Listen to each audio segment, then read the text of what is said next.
Recording in progress.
Good evening, everyone. I would like to call the regular meeting of the Milton City Council for Monday, April 10th, 2023 to order.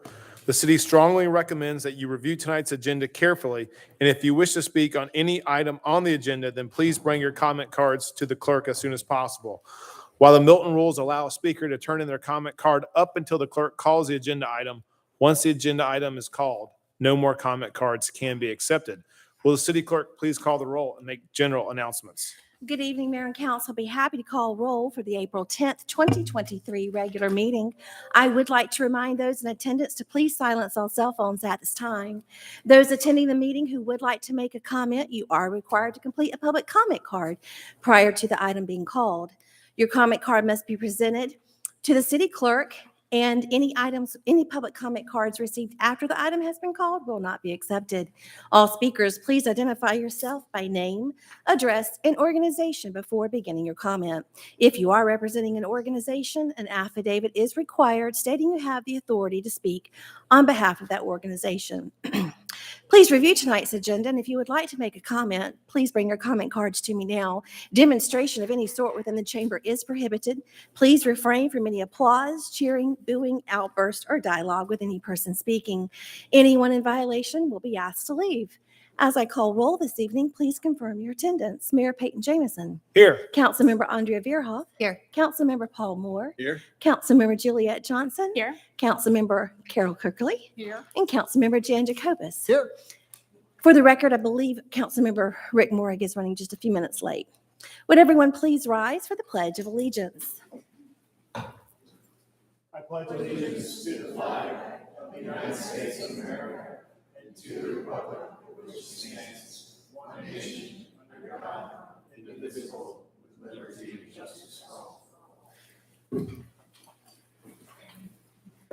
Okay, next is the approval of the meeting agenda. I would like to add an executive session to discuss land acquisition, personnel, and potential litigation.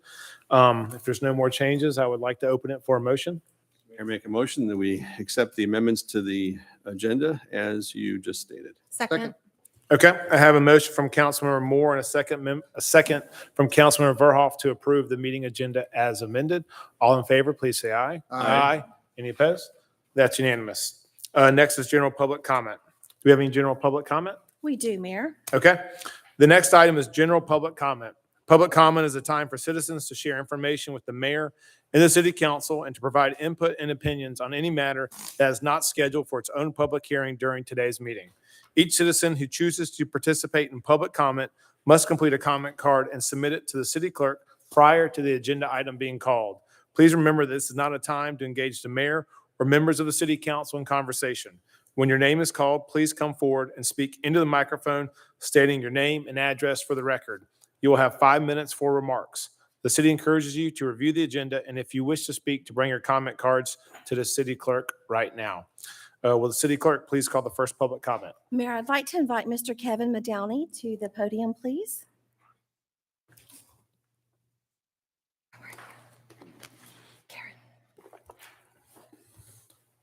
Good evening, Council. Kevin Muldowney, 3325 Kentworth Lane, Crooked Creek, Milton. I understand staff has made progress on our quest to run our municipal elections, but November is quickly approaching. We need to put an elections director in place. Running an election using transparent paper ballots and counting by hand is in theory a simple process. A qualified elections consultant, that's what I meant to say before, will give us the necessary guidance to navigate the legal and practical matters that we will be encountering for the first time. I feel we should hire Vernetta Neridian. The number of polling locations has recently been discussed. It's been pointed out that Fulton County runs 8 precinct or polling locations in Milton on election day. This is really a throwback to a simple time when we voted just on election day. We now have 15 days of early voting plus election day. 2 city locations open 16 days still gives us 4 times the amount of voting opportunities as before. Getting away from computerized voting machines will result in simplicity, transparency, and cost savings. I've worked the polls, and the majority of the duties center around maintaining and running the machines, while the actual function of an elections worker is to facilitate and count votes, as well as produce a reliable and audible result. Hand counting paper ballots will do this and nothing more. I've heard that Fulton has offered the use of their Dominion scanners, the same scanners that have been blamed for an inaccurate election result in DeKalb County Commissioner's race. A hand recount completely overturned that race. Let's be safe and stay away from potential glitches from unnecessary computerized equipment. Other cities have looked at the process but realize that we have more than a full year's head start.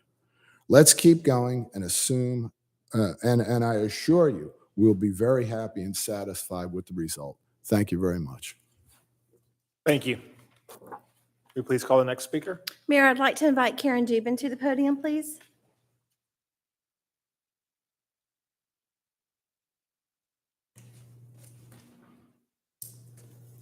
Karen Dubin, 200 Davis Glen Court, Milton, Georgia. Since the presentation is going to be after this, you know, when you're going to talk about what you're going to have. We don't give a public comment on the reports and presentations, so we do it in So general. I'm just going to say, I guess, a few things that I've occurred today is I did speak to the Board of Commissioners about the list that was on that packet, about those items that you claimed that you could get no charge from Fulton County. And I was told that that is not a definite until Thursday's BRE meeting. So I'm kind of concerned about that. And then I don't understand when you're talking scanners, borrowing scanners from Fulton County, all their scanners are either a standalone scanner or a regular scanner that's in a metal unit that has a card in it. So these are the questions that I have, and I can't really project, tell you I don't know what you're doing. Okay. So it's hard for me to just say anything. All right, thank you. Will you please call the That next speaker? concludes general. Okay, so I will close public comment, and we will move on to consent agenda. Will the city clerk please sound the items? Mayor, that first item is approval of the March 20th, 2023 regular city council meeting minutes. Agenda item number 23075. Item B is approval of change order number 1 to the professional services agreement for scanning project number 2 services with Milton CCI LLC for the secure destruction of the scanned documents. Agenda item number 23076. Item C is approval of a recreation provider agreement between the City of Milton and MWorks 2 LLC, doing business as Emory Fit to provide recreational stretching classes and fitness programs. Agenda item number 23077. Our final consent agenda item is approval of subdivision plats and revisions. The name of the development is Elva and Eduardo Flores at 2885 Mountain Road. It's land lot 249 and 256, District 2, Section 2. It's a minor plat to subdivide the parcel into 3 tracts. Tracts range in size from 3.113 acres to 3.925 acres. It is a total of 10.471 acres with a density of 0.28 lots per acre.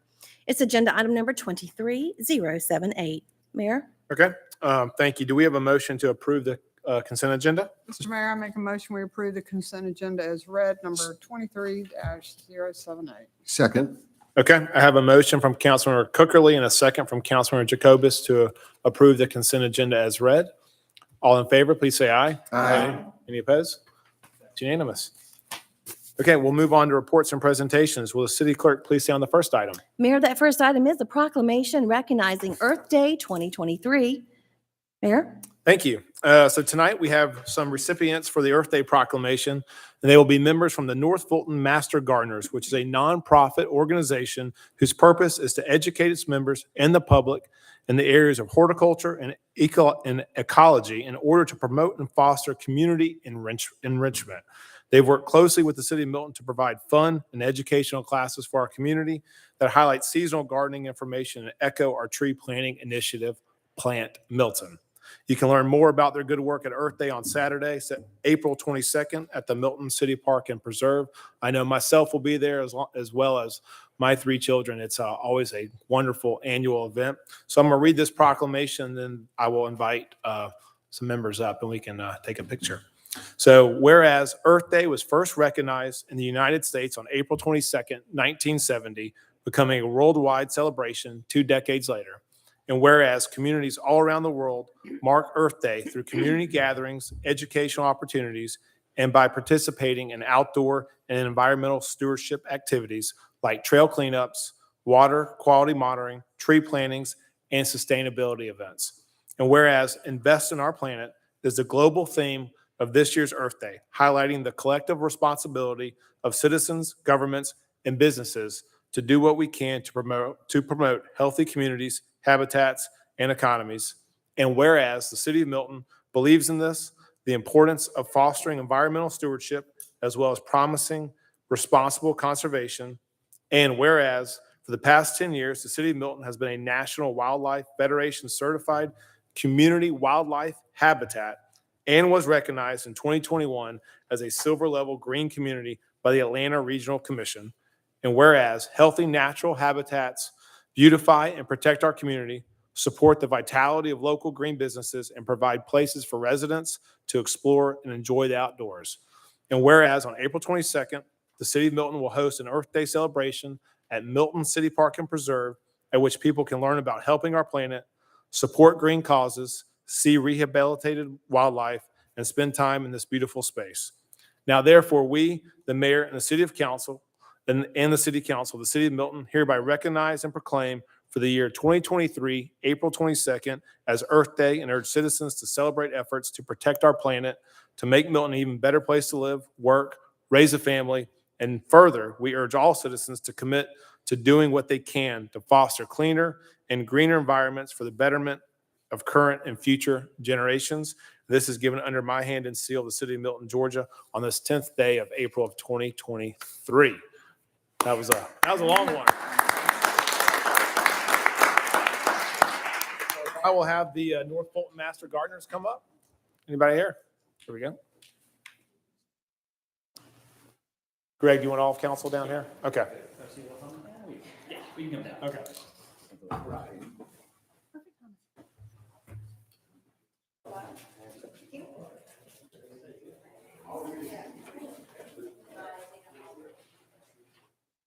You guys, you're front and center.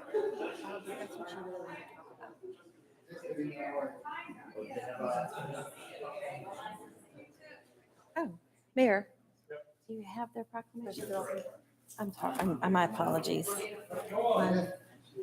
I thought you, or just to be on the safe side.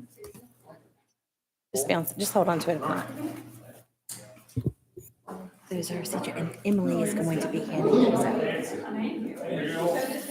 But that's what she really wanted.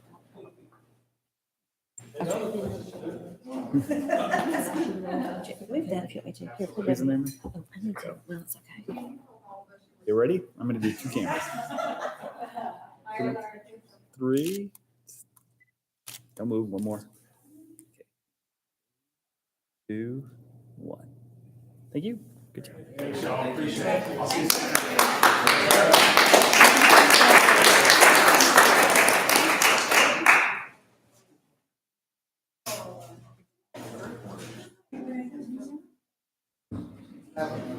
She's going to say something before, and then there's 2 members who can speak, and then you're going to read. I'm going to call her name, and then I'll point to you, because you're going to say, I congratulate you, and read that script. Oh, yeah. This grandchild, my grandchild. That's my jacket there, but I wasn't sure you were going to show up. I never. Tonight? That'll be a surprise. Hey, will the city clerk please say on the next item? Mayor, that next item is the proclamation recognizing the Milton Citizens Government Academy graduates, the 6th cohort. I'd like to invite Miss Emily Salerno to the podium, please.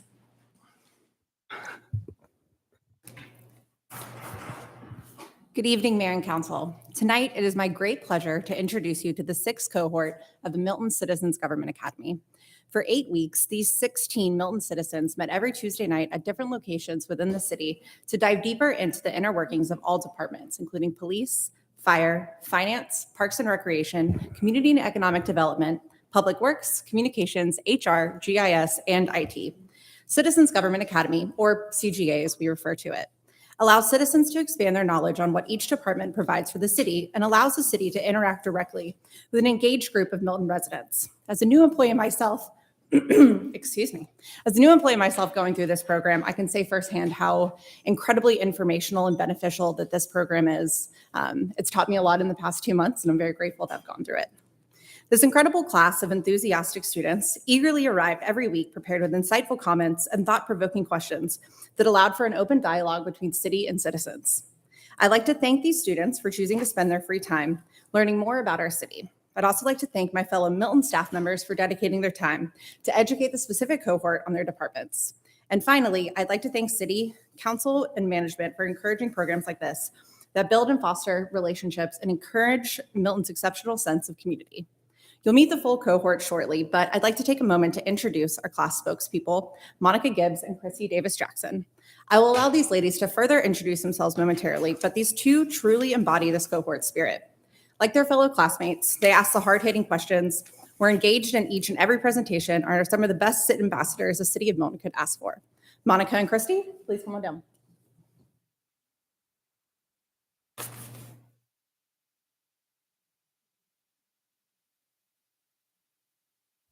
Good evening, and thank you for hearing from us. Christy Davis-Jackson. I am an excited neighbor at Six Hills and proud to say that Andrea Verhoff is my council person.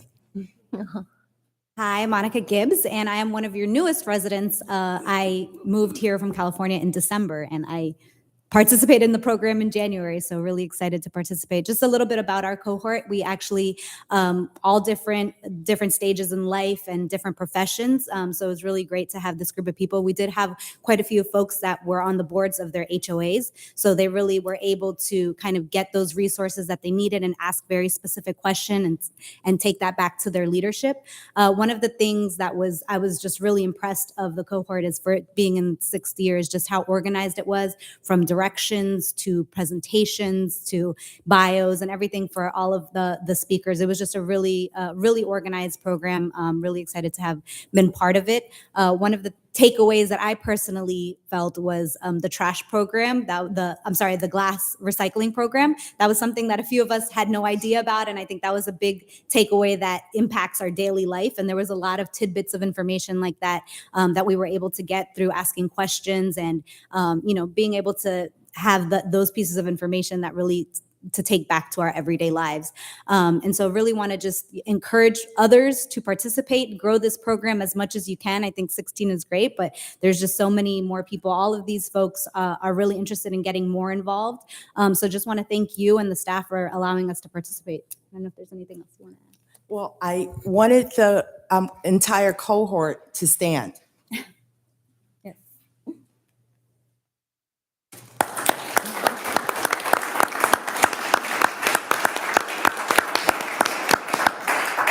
I think this is a real lesson in civic engagement. We can talk about this as an exercise, but what you see behind you are engaged ambassadors for the city of Milton. Not only were we presented weekly with a wonderful presentation, so well prepared by our members in the community. Hi, Stacy.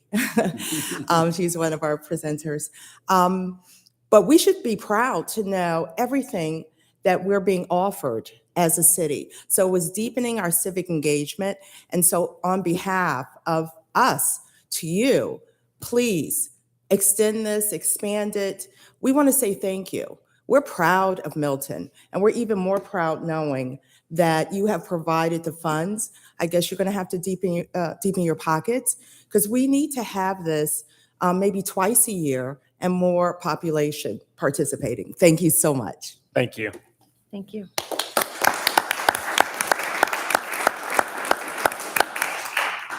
So I will say congratulations. When we first introduced the Citizens Government Academy, I guess about 6 years ago, It was a success from the very beginning, and it's only grown every single year.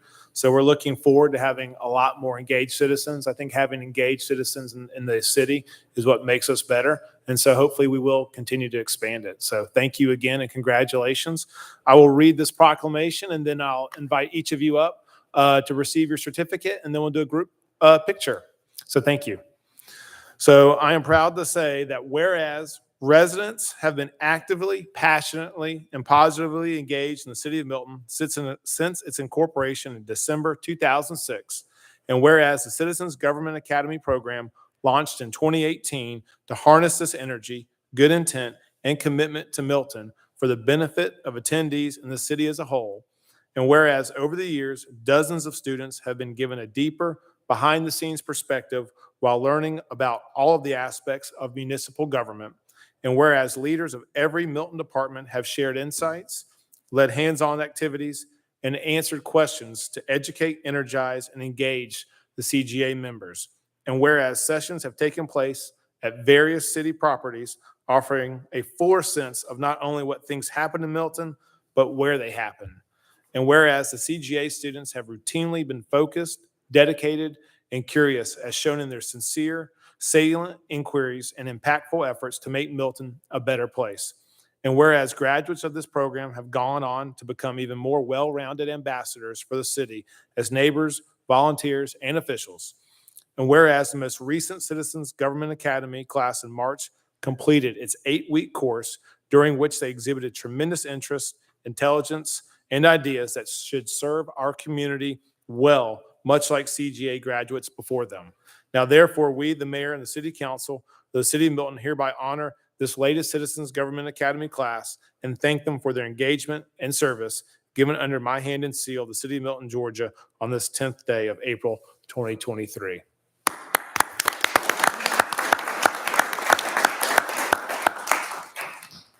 Mayor, if I may, as you come down, I will announce their names so that you can give out their certificates.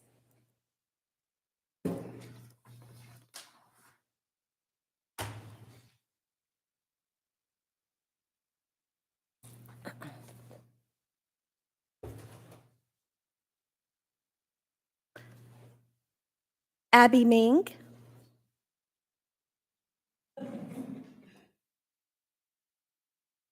Tara Vandette.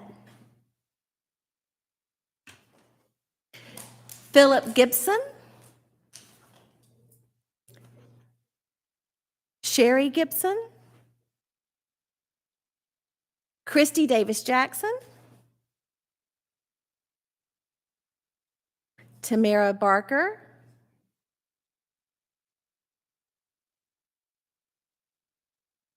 Diana Teesey. Patricia Corley. Linward Corley. Peter Rowland.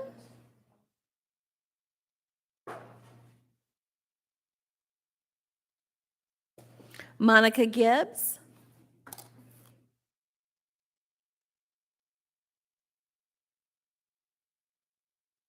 Allison Kloster. Mary Cronk.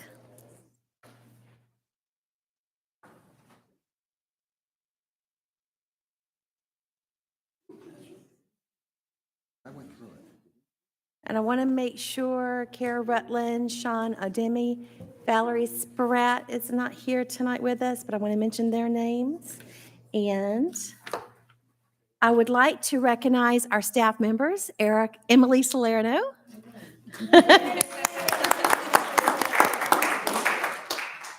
Oksana Salve.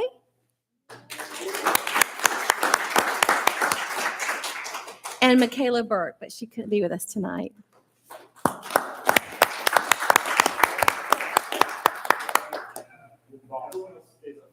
Thank you. Is Tom McIlvain? Tom, why don't you come up and join this group? Come on up. We need you in the picture. Greg, we're going to get Tom in the picture.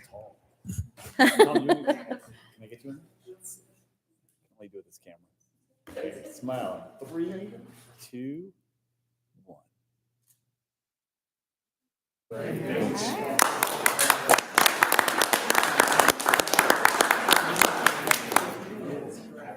Congratulations.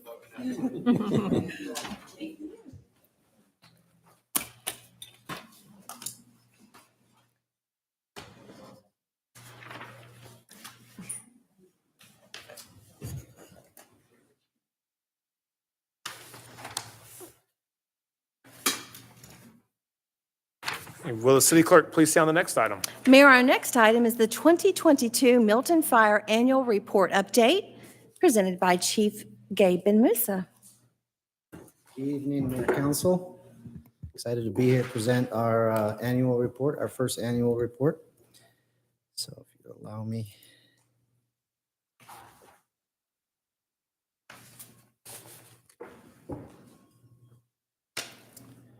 So in our annual report, I think you've had the opportunity, hopefully, to take a look. I'm going to go through some of the initiatives, through some of the accomplishments, some of the data as well. This will be put out to our community just so they understand sort of what we do as a fire department, the different divisions, some of the projects, initiatives that we work on, understanding some of the data. How does ISO work? That was a big piece of this report. So I'm going to go ahead and open up the report.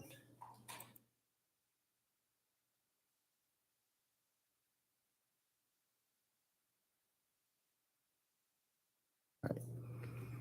I'm going to skip through the pictography and my letter.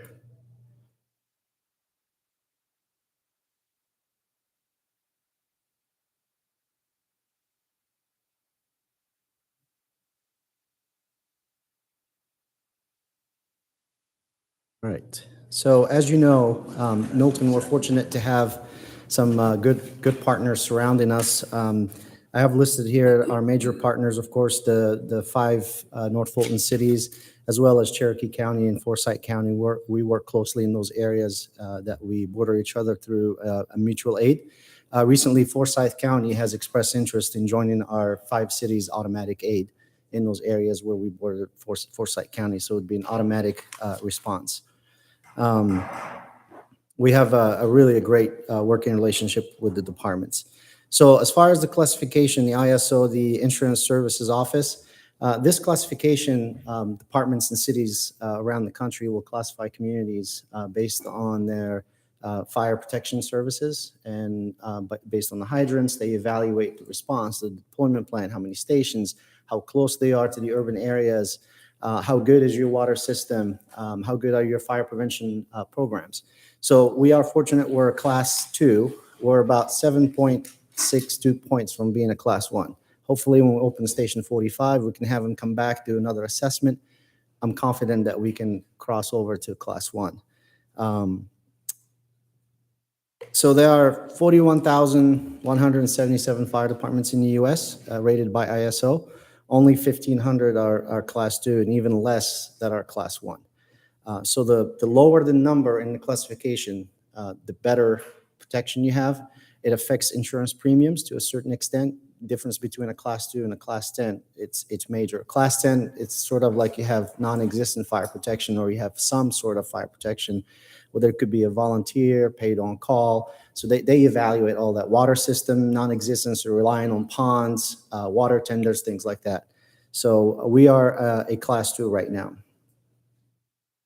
So these are some of the things that they evaluate from the fire department: how many engine companies, ladder companies in service, the geographic deployment. They look at our data when they come in, our response data, the equipment. Do we have reserve equipment, frontline, automatic aid agreements, pumping capacities, personnel, and training. So we already work on the training. There's an ISO training, so many hours per position. Like firefighters will have to have so many hours a year.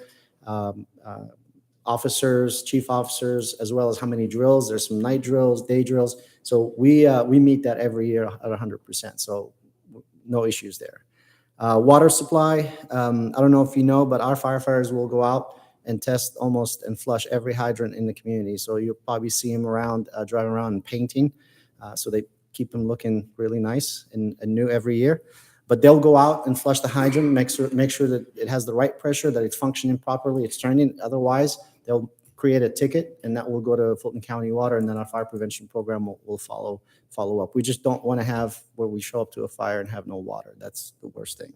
So from an emergency communication system, having a dispatch center, as you know, we're part of the Alpharetta dispatch system. So they look at their staffing, their training, they're a certified accredited center, which is great. They look at their facilities, and then community efforts. They take into account our public fire safety educations, our fire investigation programs, and then our local risk reduction programs that we have in the community to reduce the risk of fire. And we have to produce all the documentation for all this stuff when they do the evaluation. So this is just a brief overview how the ISO system works. This is just the areas that we respond to. We serve the community out of four stations. Soon, hopefully here, a fifth, about 15,000 units. Total population according to the census was 41,000, and we cover about 39.2 square miles. Our organizational chart, and then I'll go by the numbers. So based on the fires that we had in the community in 2022, and based on the estimates from fire investigations, our quick response resulted in about $100,000 in property damage, but in turn we saved about $720,000. So that shows our effectiveness in the sense, the loss compared to what was saved in dollars. Last year we responded to about 3,347 calls. About half of those were EMS calls. We had about 60 calls, and then 1,500 calls we call public service calls. Those are anywhere from could be an animal stuck, hazardous materials, could be any other calls aside from a typical fire, could be a weather event. It's all kind of in that category of public service. Our average response times, it's 7 minutes and 10 seconds. This is just an average, not at the 90th percentile at NFPA. At the 90th percentile, we're about 12 to 13 minutes. Some of those things are out of our control. It's the roadways, time of the day. Ideally, at a 90th percentile, we want to be around 5 minutes and change. And as Captain Murray had explained in the community assessment presentation that he made, certain things are out of our control, such as dispatch. How long does it take them to dispatch? What we control is our turnout time, meaning from the time we get the alarm, the time we get out the door and respond to the call. And we put some things in place to try to reduce that response time. Like every minute counts, so we'll take it. If you have any questions as I go through this, please ask. So this is just a breakdown comparing the 3 years up to 21 of the calls. These are how these incidents are recorded in the national incident system, recording system, the INFIRS fire incident system. And these are the categories in the sense that we're required to report to the federal government. So any grants, anything that we apply for the federal government, they look at our INFIRS data. Yes, sir. When I was going through this, I noticed there was a large jump in false alarms. And I'm sure that's like one of the worst things to happen is to have them called when they're not needed. Why the big jump, and is there anything you can do about that? We can. There's ways. So false alarms get captures not only commercial, but also homes. So smoke detectors, for example, going off. Sometimes that could be, when we get on scene, it's not really a fire, maybe dust, maybe it's just malfunctioning, so we still count it as a false alarm. The good thing is we're still getting notified, right? Because all it takes sometimes is one of those calls, even to a business, and I've had it throughout my career where you constantly have false alarm, false alarm, false alarm, and then you respond that one time, and it's the real deal. So now if business, for example, is having issues over and over and over because of their system malfunction, that gets referred to fire prevention. Fire prevention will follow through with the system, because then it becomes sort of like it's, I don't want to say annoyance, but it's because it's not something is happening, but because the system is either not serviced properly, not installed properly, or sometimes they'll be doing construction and they don't notify our dispatch to say we're going to put the system out of service, or simply put it in a sort of sleep mode, and they'll be doing sheetrock or something, and then it activates the system. So we get dispatch, we still go. So we try to educate, those opportunities to educate. Hey, make sure you call the dispatch center. Here's the number. Let them know that the system is going to be put on hold while you work, or if there's a malfunction, they need to let us know. So this is going by each division that we have in the department. Emergency operations is the largest division. This is your day-to-day emergency response. So when I talk about saving those precious minutes, like implementing the automatic vehicle locator system, we were the first in North Fulton to do this. In the sense, we wanted to take the human element from having the dispatch unit trying to figure out what the closest station versus just letting the CAD, the technology existed, it just wasn't active. And the CAD system, the computer-aided dispatch, when the call is generated, the 911 is generated, it geolocates it, whether by address or by cell phone location, and then it recognizes automatically the closest unit, and that it dispatches it. So it takes that human element trying to figure out. So even if it's 30 seconds, that's 30 seconds we can get. I'll give you an example of this. The save that we had at Cabernet with the lady, the cardiac save, that was an Alpharetta. But because 44 was the closest unit and the system recognized it, that we got dispatch. It turned out to be a Milton resident. So that's why automatic aid is really good and critical, especially in the border areas, because we overlap each other. So Alpharetta is, Roswell right now implemented theirs. Alpharetta is in the process of implementing this. So we should be all on that system here soon. Then the blue card incident command, and we evaluate all of this stuff. So when we do our data analysis, that's how we can track our performance metrics. And I'll show you an example for cardiac arrest. We look at this data and track and see how can we do better. The digital dispatch that was added through Purvis system notification, that's another added. And essentially, as the dispatcher types in the information, the digital voice Siri already dispatches and tells you what the call is. So again, it saves time. The automatic aid agreement is working very well. An example is we all adopted Blue Card. So now operating on the fire scene is seamless because we all speak the same language in a sense, and we follow the same standard in command. We also switched from, so before we had multiple platforms to for our record management systems, for doing our inspections, tracking our hydrants, our activities, and we ended up consolidating everything under one suite. That saved the city about $23,000 by going to one system versus these multiple systems. So, and they all talk to each other, including our incident pre-plan. Alpharetta also went to the same system. So now, because of this interoperability, we have we can see Alpharetta's pre-plans when we respond to their cities for commercial properties. We'll just pull it up on the computer and it tells you who the owner is, where's the alarm system, codes to doors, things like that. And the same for them. When they come here, they have access to our response data if they need it. Management, we completed the department comprehensive risk assessment and standards of cover, which that's the last step before accreditation. We're going through the self-assessment manual, which is very extensive, and we're hoping 2024 we'll get accredited. So apparatus replacement, we purchased and provided staff training. We deployed the new rescue ambulance as well as the new Quint ladder engine. We completed and submitted to FEMA an approval of the 5-year county hazard mitigation plan. Chief Marietta presented on that. We transitioned as well, first doing deployed Community Connect, which is a community outsource information to help us better respond to the community. We also achieved 100% compliance training with the state so that we can maintain certification. And we also certified in-house instructors for Blue Card, so we don't have to send them out for training. So that saves money by having our own instructors. They can teach it in-house, so we just have to maintain their certification as instructors. For emergency management support services, the Professional Standards Bureau, which is in charge of the accreditation, provided over 13,000 hours of training for our members, and we achieved 100% compliance there in training. We hosted a regional active shooter hostile event response training. Then we worked with PD and did the training at the Kings Ridge Academy with Milton PD. From a community risk reduction, we had over 1,100 Inspections, we did about 480 incident pre-plans.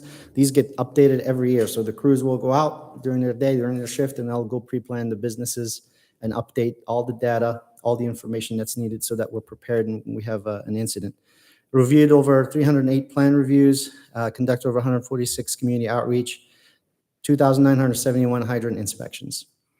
And we had five fire investigations. One of those was an arson case that was successfully investigated and referred to the county prosecutor. I think ended up having a plea deal. For community risk reduction, our Medical Services Bureau falls under the community risk reduction.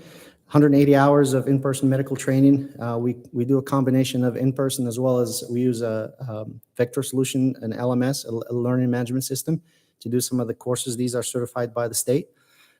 We had 25 successful EMS recertifications and 21 National Registry recertifications. So some of the accomplishments here for the medical services is we reviewed and implemented the 2022 Fulton County Clinical Care Guidelines. I think the most important piece is number 2. We were the first in North Fulton, again, thanks to my staff and the EMS advisory committee that we have, which made up of members of the department. We were the first to administer anticoagulant medication in the field, which is Berlinta and heparin. Heparin is the anticoagulant, so it prevents the clots from forming, and Berlinta is a blood thinner. So instead of waiting until you get to the hospital and they administer this stuff, we do it in the field. So by the time they get to the hospital, they're ready to go to the cath lab. So that is specifically for heart attacks with a complete blockage. And we identify that through our monitors. We can tell by the rhythm, and we act on it really quick. We're trying to convince the hospital. We had cases where they bypassed the ER and went straight to, because we were able to send the 12 lead, the strip, so they could see it. And they said, take them straight to the cath lab. So AMR now is following suit and doing what we're doing. So I love it that we're innovative and providing the best for our community. Obviously, we evaluate and purchase the AutoPulse mechanical CPR device.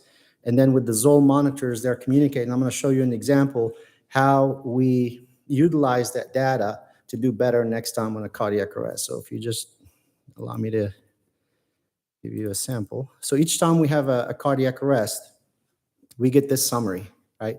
So this is from a cardiac arrest in 2023. There are no personal identifying information here. We use this as a tool for training, but also to improve our quality improvement process. So the EMS advisory committee that's made up of our members, they'll take this after a call and they'll review it, and then they'll engage with the troops. So just briefly, you see this constant blue line here? That's the CPR event. It shows you when the person was shocked. It documents the time. It shows you the depth. As you can see, it's consistent because of the AutoPulse, where right here you see a minor interruption, and that was hands-on CPR because they had to check a rhythm. So when you have to stop to check the rhythm, but you still continue CPR. This tracks our ventilation performance, which that's exactly what we want to see. For this is for capnography, is the amount of entitled CO, we call it carbon monoxide, in your system. There has to be a certain magic number in a sense so we can be effective. The ventilation has to be consistent. So as you can see here, the blue is we were on the compression 90 on the chest, we call it 92% of the time, which is great. So we only had about 7.66 interruption, no compressions. And that's probably for checking rhythm, maybe adjusting, starting IV, moving, or something like that. It could be different events. And then the consistency of the depth also. So ideally, we want to be under 5 seconds, right? So that's ideally like the stoppage to be not doing CPR. It should be under 5 seconds. And then the chest compression, that's the same thing as the compression fraction. It just shows you at 94% of the time. And then here it tracks all the times. And here it tells you from the case start, meaning from the time they turn the monitor on until the time they put the AutoPulse activation, it was 3 minutes and 51. From manual compression to 1 minute 54. So they started right away. And then transition took only about 1 minute. So this is a most recent, and I'm going to show you just quickly an example of one that we had right after we deployed, and you could see where the improvement there is significant. So we use these metrics again to do those to look at our performance metrics. So as you can see here, this was back in 2022 November. You can see the auto pulse there was just for a little bit, and then all of this is manual compression that you see here. And ideally, you want to be down here where this blue, that's the auto pulse. And again, the auto pulse delivers consistent versus you can see here, there's potentially maybe fatigue for the CPR. So just to bring it down here, you can see it was 83.4% at the time, but we were about 16.6% of that, we were off the chest, not doing compressions when CPR was stopped. So we use this data to train and go over the CPR so we can do better next time. And you could see the improvement in the quality. So that's what we use this data for. Any questions? Okay. I'll go back to the report.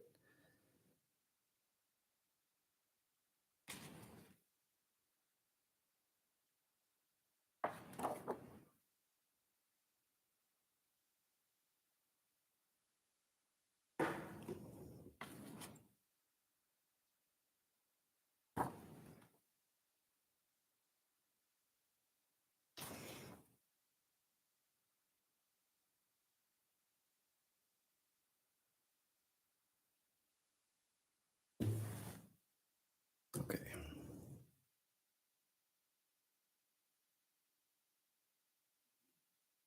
The CARES program. So the CARES program has been really a true success. It is a community sort of, we didn't copy it. We didn't bring another program here. I don't know what happened there. Okay. It just sort of grew organically based on the community's need. So some of the accomplishments, we were able to transition from a part-time to a full-time thanks to your support and funding. Since then, we've had 165 patient referrals, 94 education services, that's CPR classes, stop the bleed, engaging with the community health, working with some of our partners. We had 65 new partners, and then we had 39 911 call intercepts. What that means is the community paramedic is listening on the radio.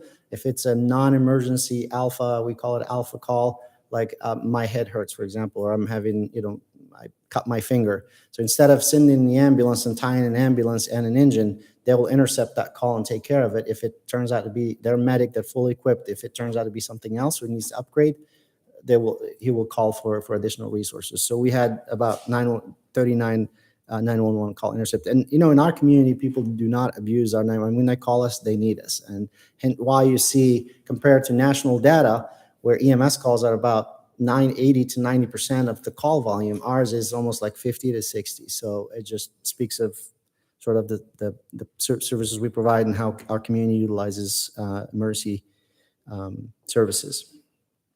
We also educate assisted living facilities. Many times our assisted living facilities, they need to transfer a patient out.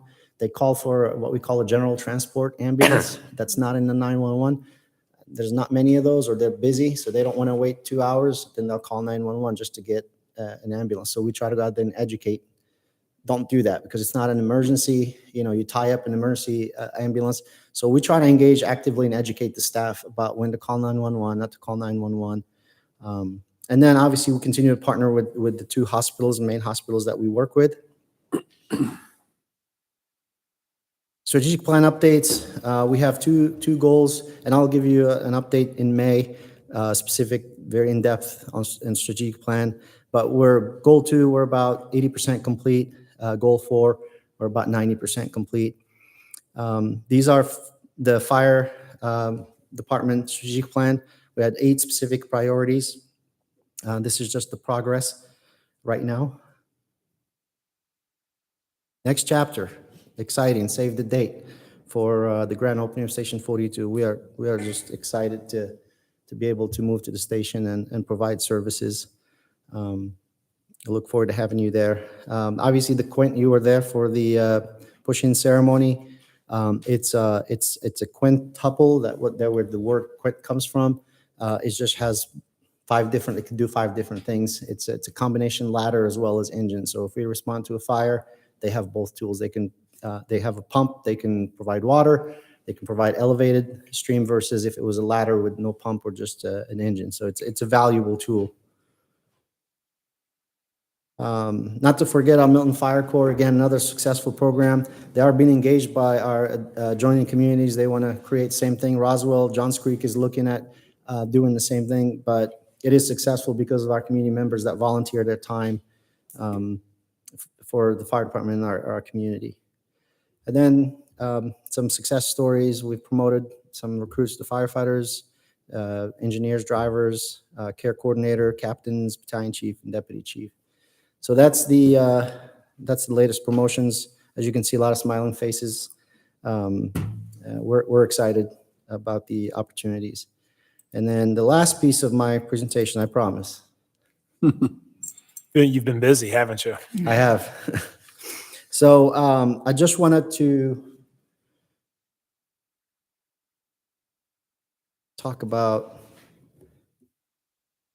so if you recall, in this budget year, you provide us funding for the ultrasound at the amount of $25,566. The state of Georgia EMS is not ready for the state to go that route, where other parts of the country they are. We are even asked for us to do the research, the trial, and be the sort of like the model. They're not ready for it, so we won't be able to do the ultrasounds this year. So instead, asking if we can reallocate that to these two pieces of equipment. So the ring rescue is, we get a lot of ring rescues, believe it or not. People, their fingers swell up. They want their rings cut. This is the current tool, only cuts gold and silver. There's many people with titanium, tungsten, we can't cut those. This tool here can cut any of any material. It's brand new, was literally made back in September. But it also has another contraption, the manual one. A lot of people have sentimental values for their rings, so there's another option. We can use that other, it's like a cuff, it inflates, and what it does, it deflates the swelling, and then you will be able to just pull the ring out. But right now, this is what we use, and it takes a good 15, 20 minutes versus a minute to cut a ring. We get people that are injured in accidents where they injured their finger and their fingers swell up. We have to be able to cut the ring so we can allow for circulation. Otherwise, they might lose their finger. So that's one of the tools that we're asking if we can reallocate that funding to purchase one or two of those. Then the iSimulate Reality is a simulation that allows us to build cardiac scenarios, strokes, medical scenarios. It has, you can put the same interface of the monitor. It's literally an iPad. And what this does, it eliminates having to buy the $20,000 mannequin. You can literally put this on a stone and turn a stone into a patient because you have the controls. So what it does, it just simulates all the scenarios and allows the medics to work through the scenario. So it's a training machine, also saves the wear and tear on our actual monitors. This can simulate everything from cardiac rhythms to blood pressures. You can build the scenarios, type of injuries. Our trauma scenarios can be put in there, and it can be used for recertification. So that's sort of what my EMS team has asked if we can maybe. Do we do that now? Can we? I'm sold. No, Okay. that was one of the questions I had, Steve. Is that something you want us to do now, or are you going to come for a budget amendment later? Or? I think I'd like to review this a little bit Okay. more. All right, sounds good. Thanks. Thank you. And that's the end of my presentation. All right, any questions for Chief? All right, thank you. Good stuff. Thank you. Thank you. Chief.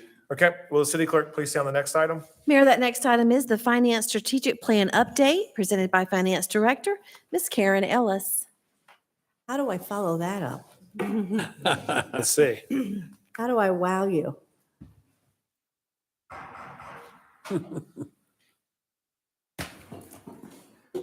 Tell us we have a budget surplus. There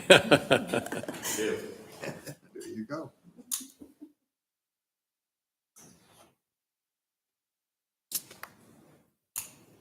Waiting for it to pull up.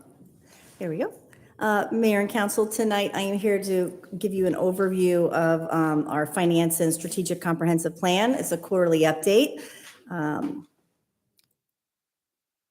Under the finance guys, we have 13 strategic plans under the strategic plan for 21 and 25. Of those 13, 3 of them have been complete, which I will go over with you on the next slide. We have 1 active strategic plan project, and then 9 other projects that are a support. The finance department is just a supporting role, and those projects will be shown in future presentations for those departments. So the 3 projects that finance has completed in fiscal years 21 and 22. The first one is we established some financial metrics that were comparing us with the North Fulton cities. We were looking at revenues, expenditures, and debt. This comparison of financial metrics is done through the ClearGov portal. So if you go right to the city's strategic plan, which I believe is under the city managers tab, it'll take you right to ClearGov, and you can look at the plan. We've got it updated currently from 2018 to 2021. We just finished the 22 audit, so those will be updated shortly on the website as well. In that financial metric comparison with the North Fulton cities, we looked at revenue and expenditures per capita so that you could compare how that for Roswell, Alpharetta, all of our sister cities. We looked at the average revenue and expenditures collected by city, and then average per capita debt, comparing us to all of the sister cities within North Fulton.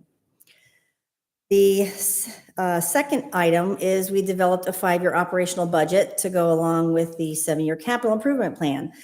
This was started in the fiscal year 22 budget. It's also in your 23 budget. We'll continue on. This was always a long-term internal thing we always tracked. Now we're just doing it more externally so that it's more transparent to everyone externally. And all the new departments, that's basically the pic that you see to the right, showing into the future all the budget line items in summary, and showing how that operational budget goes into the future. And then the third item was tracking percentage of revenues across different categories. And as we are trying to strive for reducing how much we rely on our property tax revenue year over year. So within that, we were always tracking the percentage of revenues. Now we're trying to focus more within this report, to rely less on our property taxes. When I pulled the data for fiscal year 20, 21, and 22, we have successfully met those requirements. 3%, at least 3% each year, we have reduced our reliance on property taxes so that it's less and less of what we did. So for 2020, we were at 55%, and 21, we went down to 52%. And in fiscal year 22, we went down to 39%, but that was arbitrarily low because of the ARPA, so if you take out that 10 million in ARPA, it was actually another 3%, which was 49%. So successfully 3% per year, we're reducing our reliance on property taxes. One of our current active project is the update to our occupational tax process and the fee structure. In November, if you recall, we met with you to get your feedback on where we're directed to go for the occupational tax certificate fee structure. We also put out a stakeholder survey in December. And when we went out to the business owners, we wanted to see what they felt we could improve on. Was it the website, the application? We got a lot of good feedback from that. And then in our internal stakeholder meetings, we gathered a lot of data, again, from our sister cities to see how they tracked all this information during their application process. And we got some feedback from those local municipalities, as well as working with GMA to kind of come to a better plan to how to better maximize our occupational tax process. And then in our supporting roles, I won't read all 9 of these, but these are where we are the supporting role to other departments, which you will see in future presentations. And we provide them whatever information they need to help meet these strategic plan goals. If you have any other questions, I'll be glad to answer them. Any questions for Karen? No. Thank you. Thank you. I didn't put you to sleep. Not at all. Will the city clerk please stay on the next item? Mayor, that next item is the presentation on the objectives of the Performance Management Committee given by Deputy City Manager, Ms. Stacy Inglis. All right. Good evening, Mayor and Council. Over the past several weeks, we've been working on 3 projects with the assistance of 2 committees consisting of employees from multiple departments. Before we get too far down the road with the work, we wanted to get your feedback on the project's objectives and desired outcomes to ensure they align with your vision. The first project I'm presenting on is the performance management system that lies with the appropriately named Performance Management Committee. And under the next agenda item, I'll be presenting the other two projects. So tonight's agenda will review the current performance management program, the project objective, desired project outcomes, and the timeline we're working within, and the next steps. So the current performance management system is known as the employee check-in. This is designed to facilitate a conversation between the employee and the supervisor where they will discuss the employee's performance, any opportunities for improvement, what the supervisor can do to help the employee be more effective, and it establishes SMART goals. And SMART goals are the specific, measurable, attainable, relevant, and time-bound goals. This check-in process includes a mid-year and end-of-year check-in to ensure the employees are on track with performance and accomplishing the SMART goals.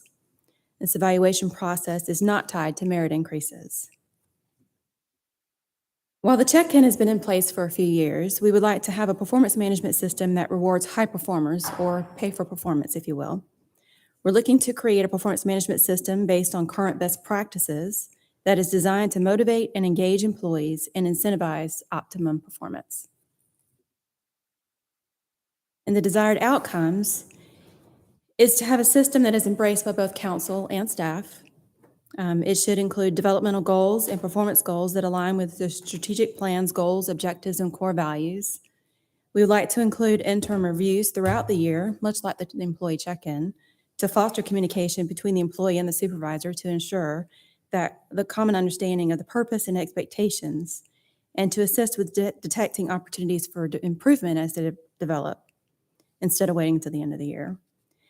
The system should also ensure that employees have the resources they need to be successful and provide accountability for the expected job performance. And as mentioned previously, it rewards high-performing employees. And lastly, we'll need to ensure that the evaluation ratings are applied in a uniform and fair manner across the departments. This time, I'd like to pause and ask for any feedback or questions you may have on the project's objective and the desired outcomes. Questions? Yeah, I Jan? do. What type of 360 feedback are you working into this system? We are working on all of that right now. We haven't designed the system yet. We're just working through researching best practices at the moment. And then we'll move into designing of the actual system and what that's going to look like. I think it's imperative that 360 is incorporated into anything that's related to merit increases. Okay. Personally. Thank you. Paul? Stacy, is this layered on top of the check-in? We would like to incorporate the check-in into the performance management system, the new one. So it wouldn't be all these evaluations that the employee would face. So Yeah, I think it's important that you've got one working system that the employee knows that, especially as you noted, it's not, the check-in program is not tied to merit increases. They understand that there's a constant measure and a chance to succeed, a chance to grow, a chance to target improvement areas, and it'd be one fluid, organized path. I completely agree. Might be getting ahead of myself, but is this, when's the implementation you're trying to go for on this? There is a timeline that will Okay. show, but what we, and I'll go ahead and mention it now, what we would like to have is a plan for your approval in June so that we can roll it out in October, so that the employees know what to expect. We don't know exactly what the design will look like again. We do understand that merit increases should be considered with this, and not just across the board market adjustments. That is something that we've heard as a desire. So we were keeping that in mind as we roll this out. Paul? Stacey, are we designing our own, or are we looking at some off-the-shelf opportunities to help as a cornerstone for us to build from? That's a really good question. We have not found anything within the public sector market that fits the desired outcomes and the objectives that we've stated here tonight. We are not just looking at public sector. we're looking at universities and we're looking at the private sector. And we want to make sure that this is something that you all can embrace and that employees can understand as we're going through this. Thank you. Rick? Yeah, I don't know if have you talked to Tifton at all? Have you contacted them? I think they've done this a few years back. They may be some of that you could look at from a public sector to see how they do. And I think they've got an HR manager that you may be able to talk to there. And then another system that I've recently seen that does 360 is RightPath. I don't know if you ever heard of that. I can send you some information on it. That may be something to look at too. That's used by a number of large corporations. I don't know how many public sector groups use it, but I think it's pretty good because it also, I think, feeds into like personal development plans, that type of thing.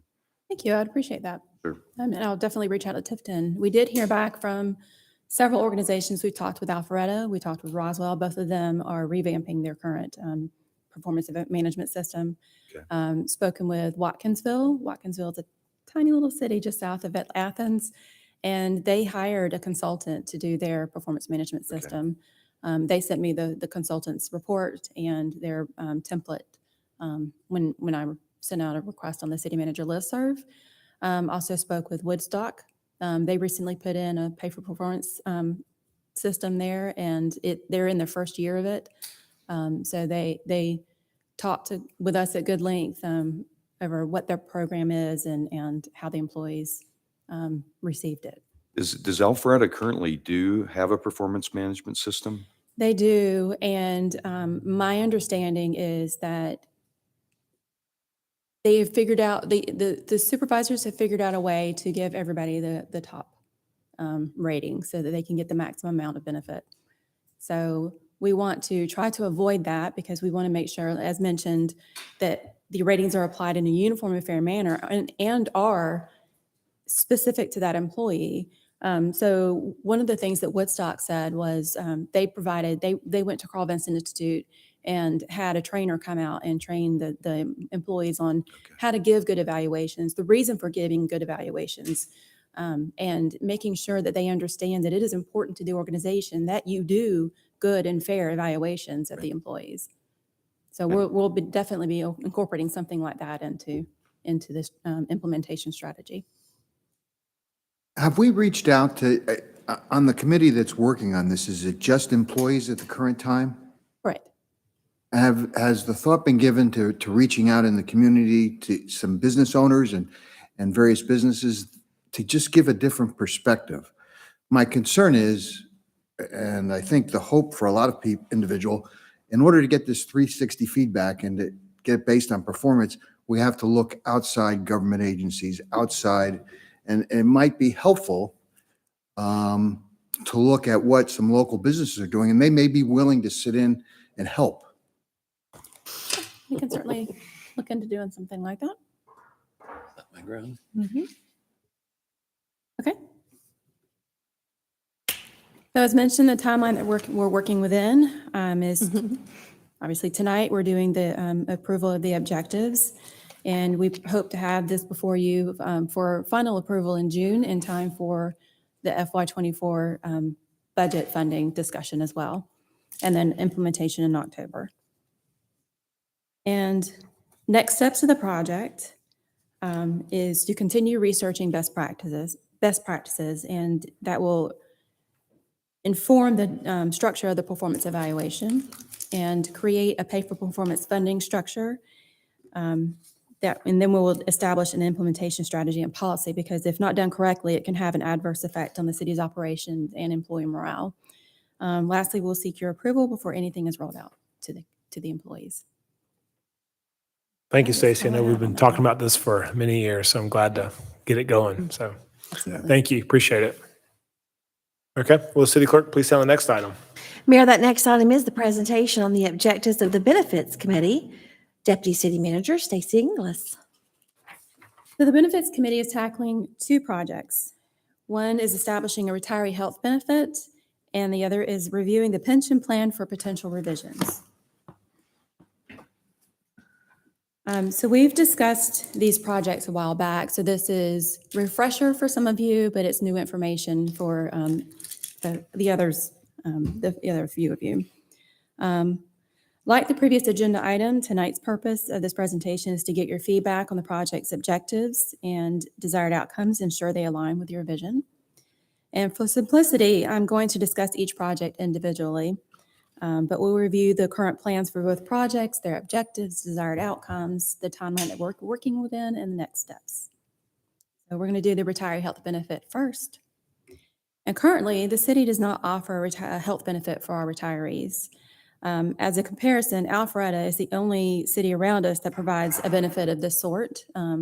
Roswell, Johns Creek, Sandy Springs, and Woodstock do not provide any kind of health benefit for retirees. So the project objective is to establish a retiree health benefit that provides a competitive edge in the market to attract and retain good talent, and to have a benefit that offers the opportunity for employees to retire on their own timeline and terms. And lastly, the benefit should minimize the long-term liability for the city. The desired outcome with this benefit is that it is embraced by council and staff. It should enhance our benefit offerings to positively impact our ability to attract and retain good talent. We're also looking for a plan that's beneficial for both the city and the employee by allowing employees to retire earlier than when they become eligible for Medicare, if they want. Could impact total compensation strategies and active health insurance risk pools, as older employees typically earn more and drive higher overall health insurance costs. And lastly, we're looking for a benefit that minimizes the city's long-term liability. And at this time, I will again pause and ask for any feedback on the objective and the desired outcomes. Any questions for Stacy? The timeline is the same as the performance management project, and you'll see it again whenever I talk about the pension revisions. We're looking to have it completed in June for approval, for presentation to you for approval, with an October implementation timeframe. Next steps in this project is to continue researching best practices, which will help inform the plan design. And once we've firmed up the plan design, we'll engage the services of an actuary to perform a financial analysis. We will then establish an implementation strategy and then bring the project to you for approval. Questions on that before I move forward with the pension revision project? Questions? Okay. So revisions to the pension. So we currently have 2 retirement plans: a defined benefit for those employees that were hired before July 1, 2014, and a defined contribution plan for employees hired on or after July 1st, 2014. The defined benefit is what I'm referring to when I say pension plan. An employee is 100% vested after 7 years. The normal retirement age has been set at 65 years old with 5 years of service, and early retirement is at age 55 with 10 years of service. There's an early retirement penalty of 2% per year before age 65. So if you retire at 55, the penalty is 20%. There is no cost of living adjustment included in this plan. An employee in the defined contribution or 401A plan is 100% vested after 5 years. They can withdraw without penalty at age 59 and a half. But for public safety, they can actually begin withdrawing at age 50 without penalty. And the penalty for early withdrawal is 10%. And you can see there's 58 participants in the pension plan and 115 current participants in the defined benefit or defined contribution plan, the 401. See, the objective of this project is to review the pension plan for possible revisions to create parity with the defined contribution plan that will allow employees to retire on their own timeline and terms. And consideration will be given to reducing or eliminating the early retirement penalty, or consider adding a cost of a living adjustment.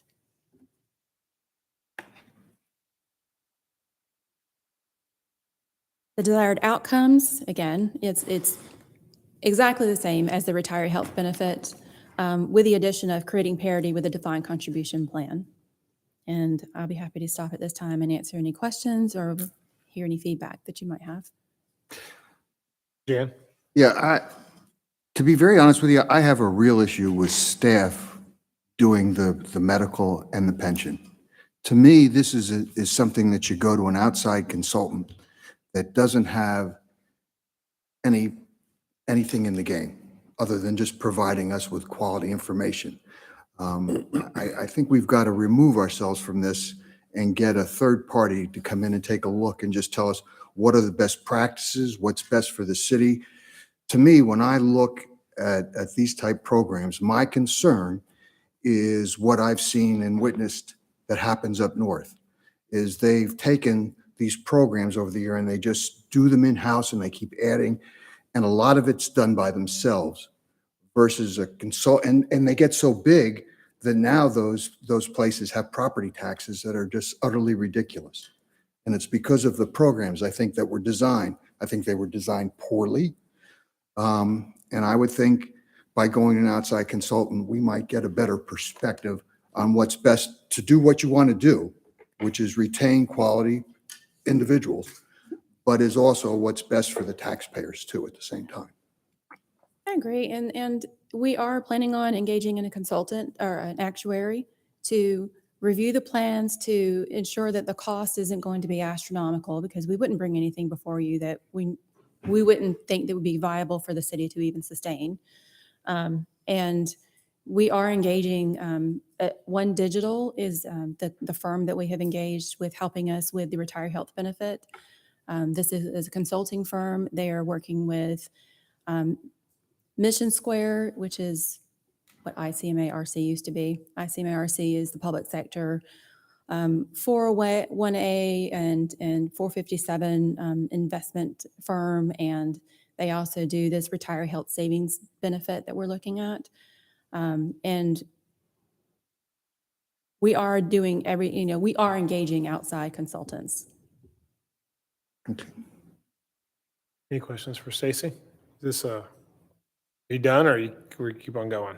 I'll show the timeline. Okay, It's, go again, for it's the it. same as the other two projects. And the next steps on this is to engage that actuary and to perform that financial analysis, and then bring forward any recommendations for council approval in June. Yep.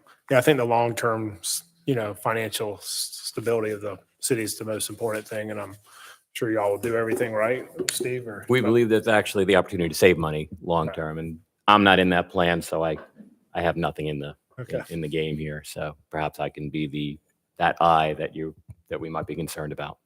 Good. Thank you. Any other questions for Stacy? No? Thank you. Thank you. Thanks, Stacy. Please call the next item. Mayor, that next item is the update and discussion of the 2023 Milton Municipal General Election, presented by City Manager, Mr. Stephen Krokoff.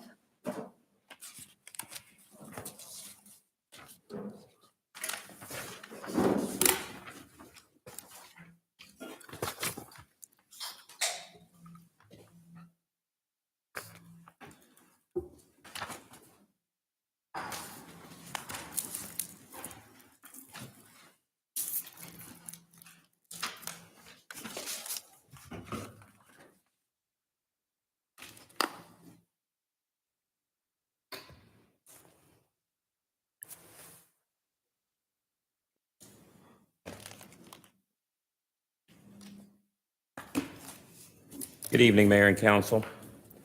I'm here tonight to provide you with an update on our 2023 municipal election preparation progress and seek direction from the council on 3 decision points.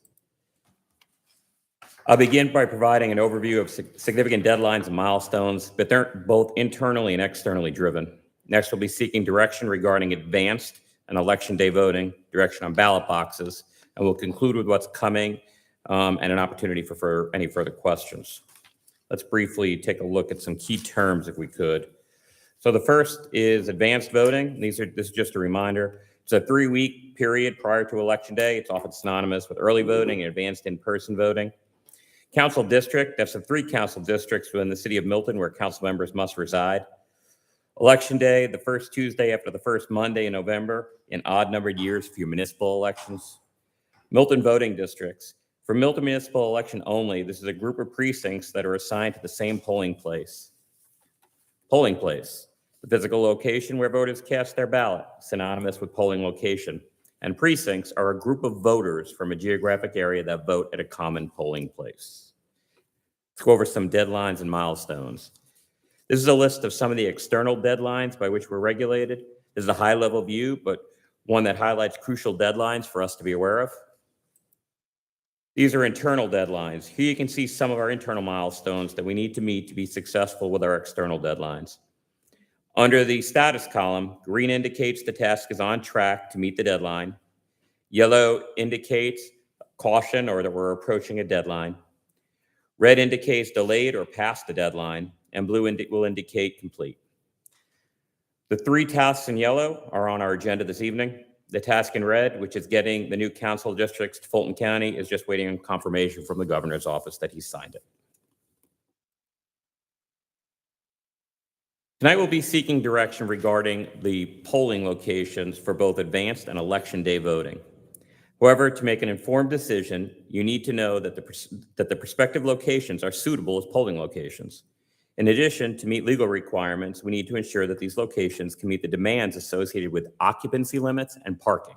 And that's the only limits I'm talking about tonight. We have broken this down between advanced voting and election day voting. Before you on this slide are the forecasted numbers for advanced voting, which is the 3-week period prior to Election Day. Historically, we have had 1 location for advanced voting for municipal elections, and that is how we base this analysis. Based on 2021 data, we had a total of 2,226 voters participate in advanced voting, with a range of 28 voters in a day to 559 in a day, which of course was the last day of early voting. To determine minimum occupancy and parking requirements, we utilized the day with the most volume, 559, and increased that number by 10% to conservatively account for increased population, bringing the largest daily volume expected to be 615. While we know that daily counts ebb and flow, with increased volumes in the morning and afternoon, we determined that the average volume across the 8-hour period to be 77. We then divided that number by an average voter stay of approximately 15 minutes and forecast that on average, we'll have 20 voters present at any given time on the day with the most volume. Then, to account for morning and afternoon fluctuations, we applied a surge factor of 200%, bringing the maximum number of voters to 60 at any given time, and added the maximum number of staff, coming to a total minimum building and parking capacity of 70 for advanced voting. I'm going to do the same thing for Election Day. Are there any questions about the slide before you or anything that I presented so far?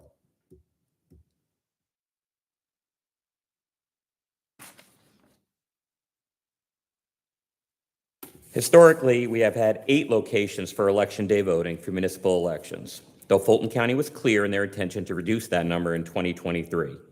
The following analysis is based upon 3 locations on Election Day. Based on 2021 data, we had a total of 2,142 voters participate in Election Day scattered across the 8 polling locations.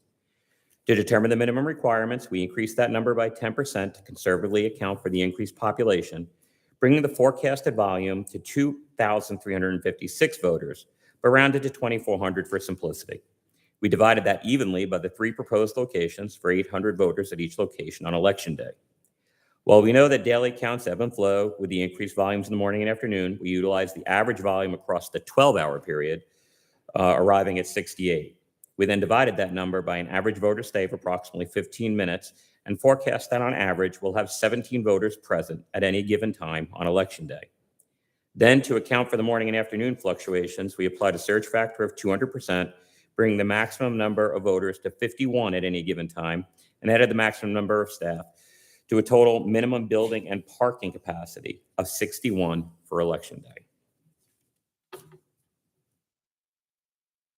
going to go back to advanced voting. Steve, Yes. Just really quick, because I like numbers. So for 2021, that was that, in my opinion, will be an exceptionally low turnout year. We had 1 contested race, I believe. 2017, we had multiple contested races, including the mayor.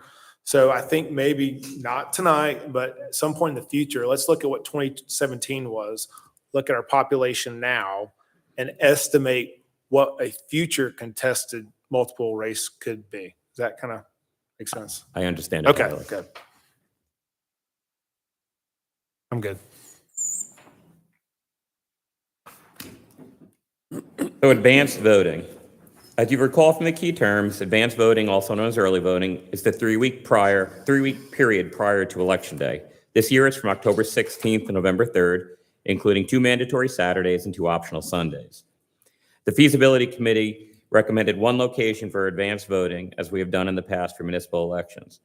In our previous presentation, we discussed the Milton Library and the Milton City Park and Preserve as viable options. However, we also noted that there are other options, and we've been weighing them.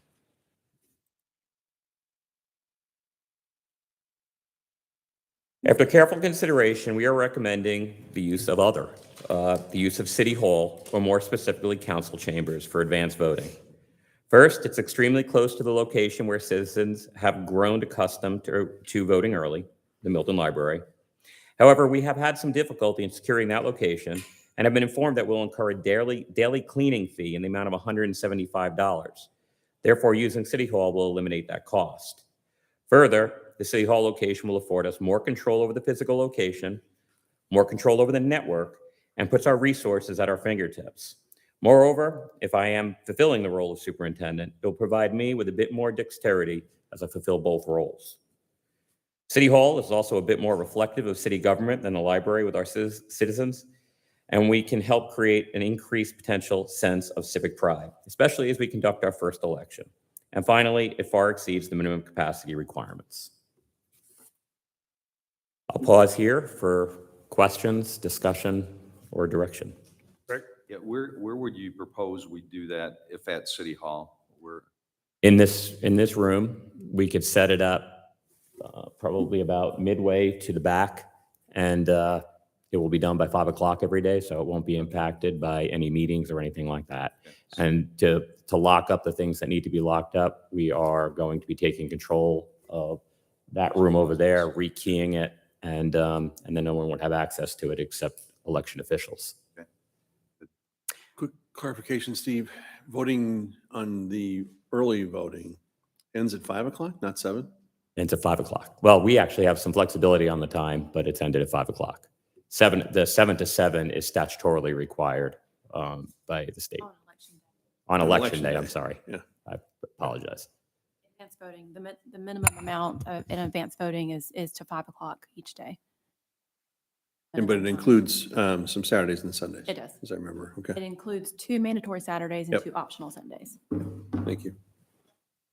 Steve, related to parking, during that time frame, would city employees and staff need to park back here to allow for closer parking access for residents here?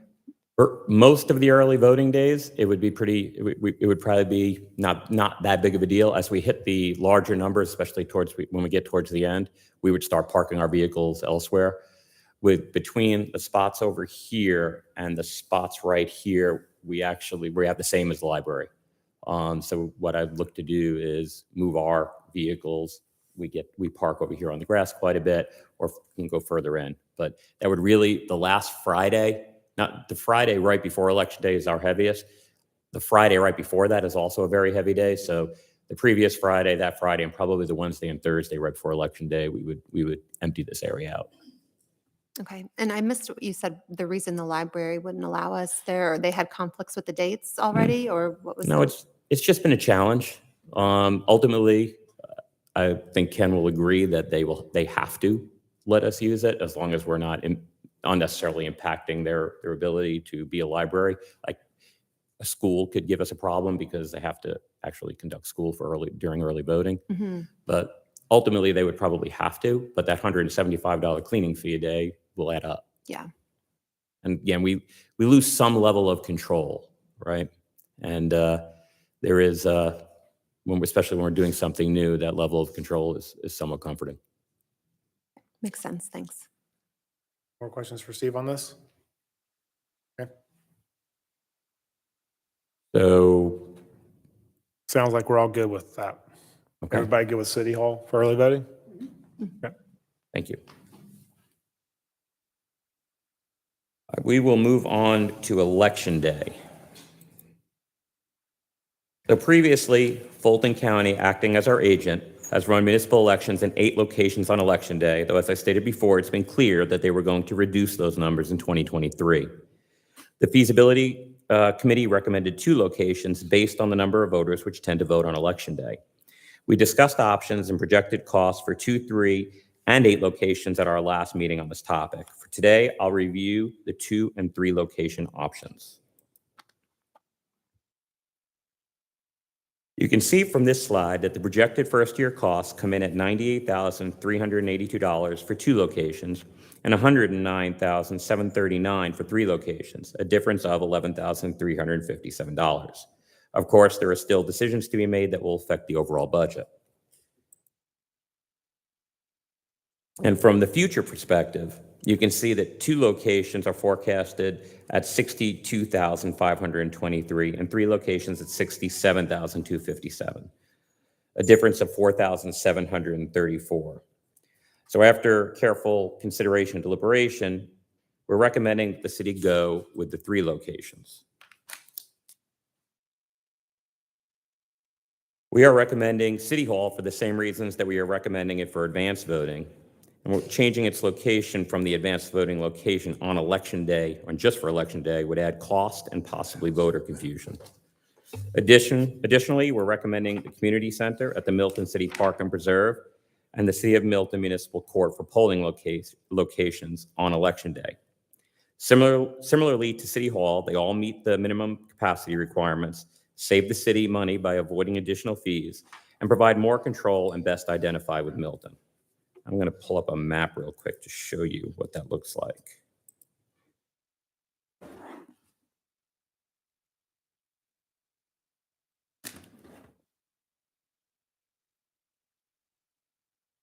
My map didn't load. Let me try again.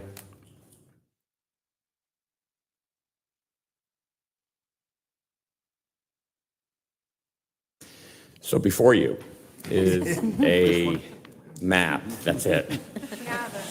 I apologize. I'm not entirely sure why it's not loading. I'm sorry? Adobe all the way.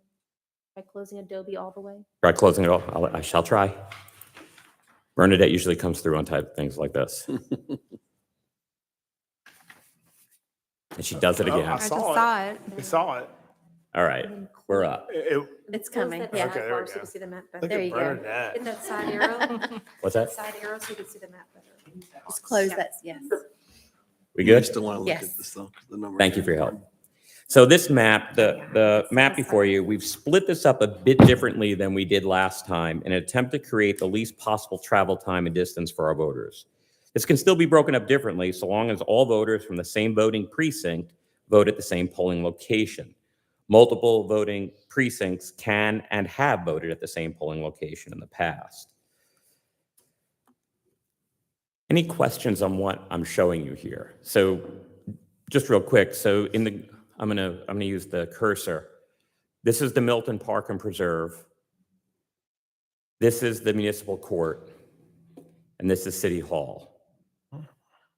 So this still puts 1 in each council district, and it minimizes the travel from residence to location. We felt we threaded the needle pretty well between what was and what needs to be, trying to make sure that we took into account operational effectiveness, logistics, and a change from the 8 to a lower number. Historically, the most we've had on election day I should say in 21, the most we had on election day was about 320 at any given location. This will bring it upwards of 800 at any given location for election day. And that seems like quite an increase. And I use 200% as a surge factor with 800. If it's a 400% surge factor during either tail at the morning or night, we risk getting overwhelmed. I felt as a city manager, I would try to create a situation for success here and try to avoid that. That being said, if we staff 2 or even 1 location, as long as we've got the parking and the capacity, we'd be able to get everybody through. But again, considering this is a first run at this, I didn't think you'd want long lines or any issues like that. Do you want to see this, or can I go back to the presentation? Anybody have any questions on this? Rick? Yeah, I don't have questions on this. Do you have the option for 2 locations? Or are you only presenting the 3? I'm only presenting the 3 tonight, but you can easily, from this map, look at the identify 2 locations and work off the budget I just showed. Anybody have any questions for Steve? No? You can go back to I guess, your previous slide. This map, I know, for me, looks a little better than the previous ones that we saw. It's broken up much better. I didn't follow that, Peyton. Remember the other work session we had like 3 line items, when there were 3 locations, it was like, this is more like the current council districts are kind of made up. It's more. Yeah, I'm sorry. I was just thinking if I had access to those previous maps. I do not have them in this presentation. That's right. Yeah. You want to see that? Yeah, I can see that. Oh. So we're at another decision point or an opportunity for questions or further discussion. And like I've said from the beginning, we could do 1, we could do 8. Just trying to find a way that will be operationally responsible, feasible, and ensures that we have a smooth process. Do I know for sure 3 is the right number? I don't, but that does put 1 in each council district. Perhaps 4 is the right number, perhaps 2 is the right number. I don't know for sure. Does anybody have any problems with 3? Yes. Okay, Yeah. Jan? The way I personally look at this is that we had a group of individuals that spent a full year working on this and gave us a recommendation of 2. And so part of my reasoning for wanting 2 is just that. We had these group of people that spent a whole year looking at it. So I trust what they did. The other thing is, I think personally, we reduce the possibility of problems if we contain to 2 and just make sure we have quality workers at 2 locations.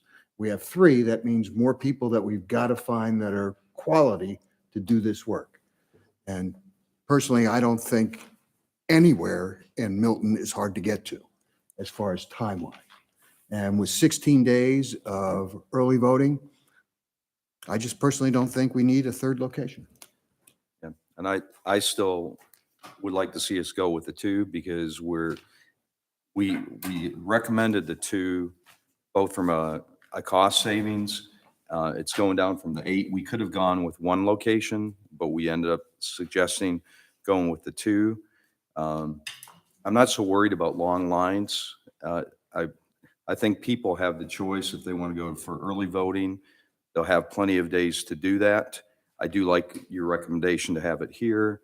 I guess when I look at the maps of the first one, I like option 1, where you've got kind of the east side and the west side, because you still encompass all of District 3, which is one of the highest density in one place.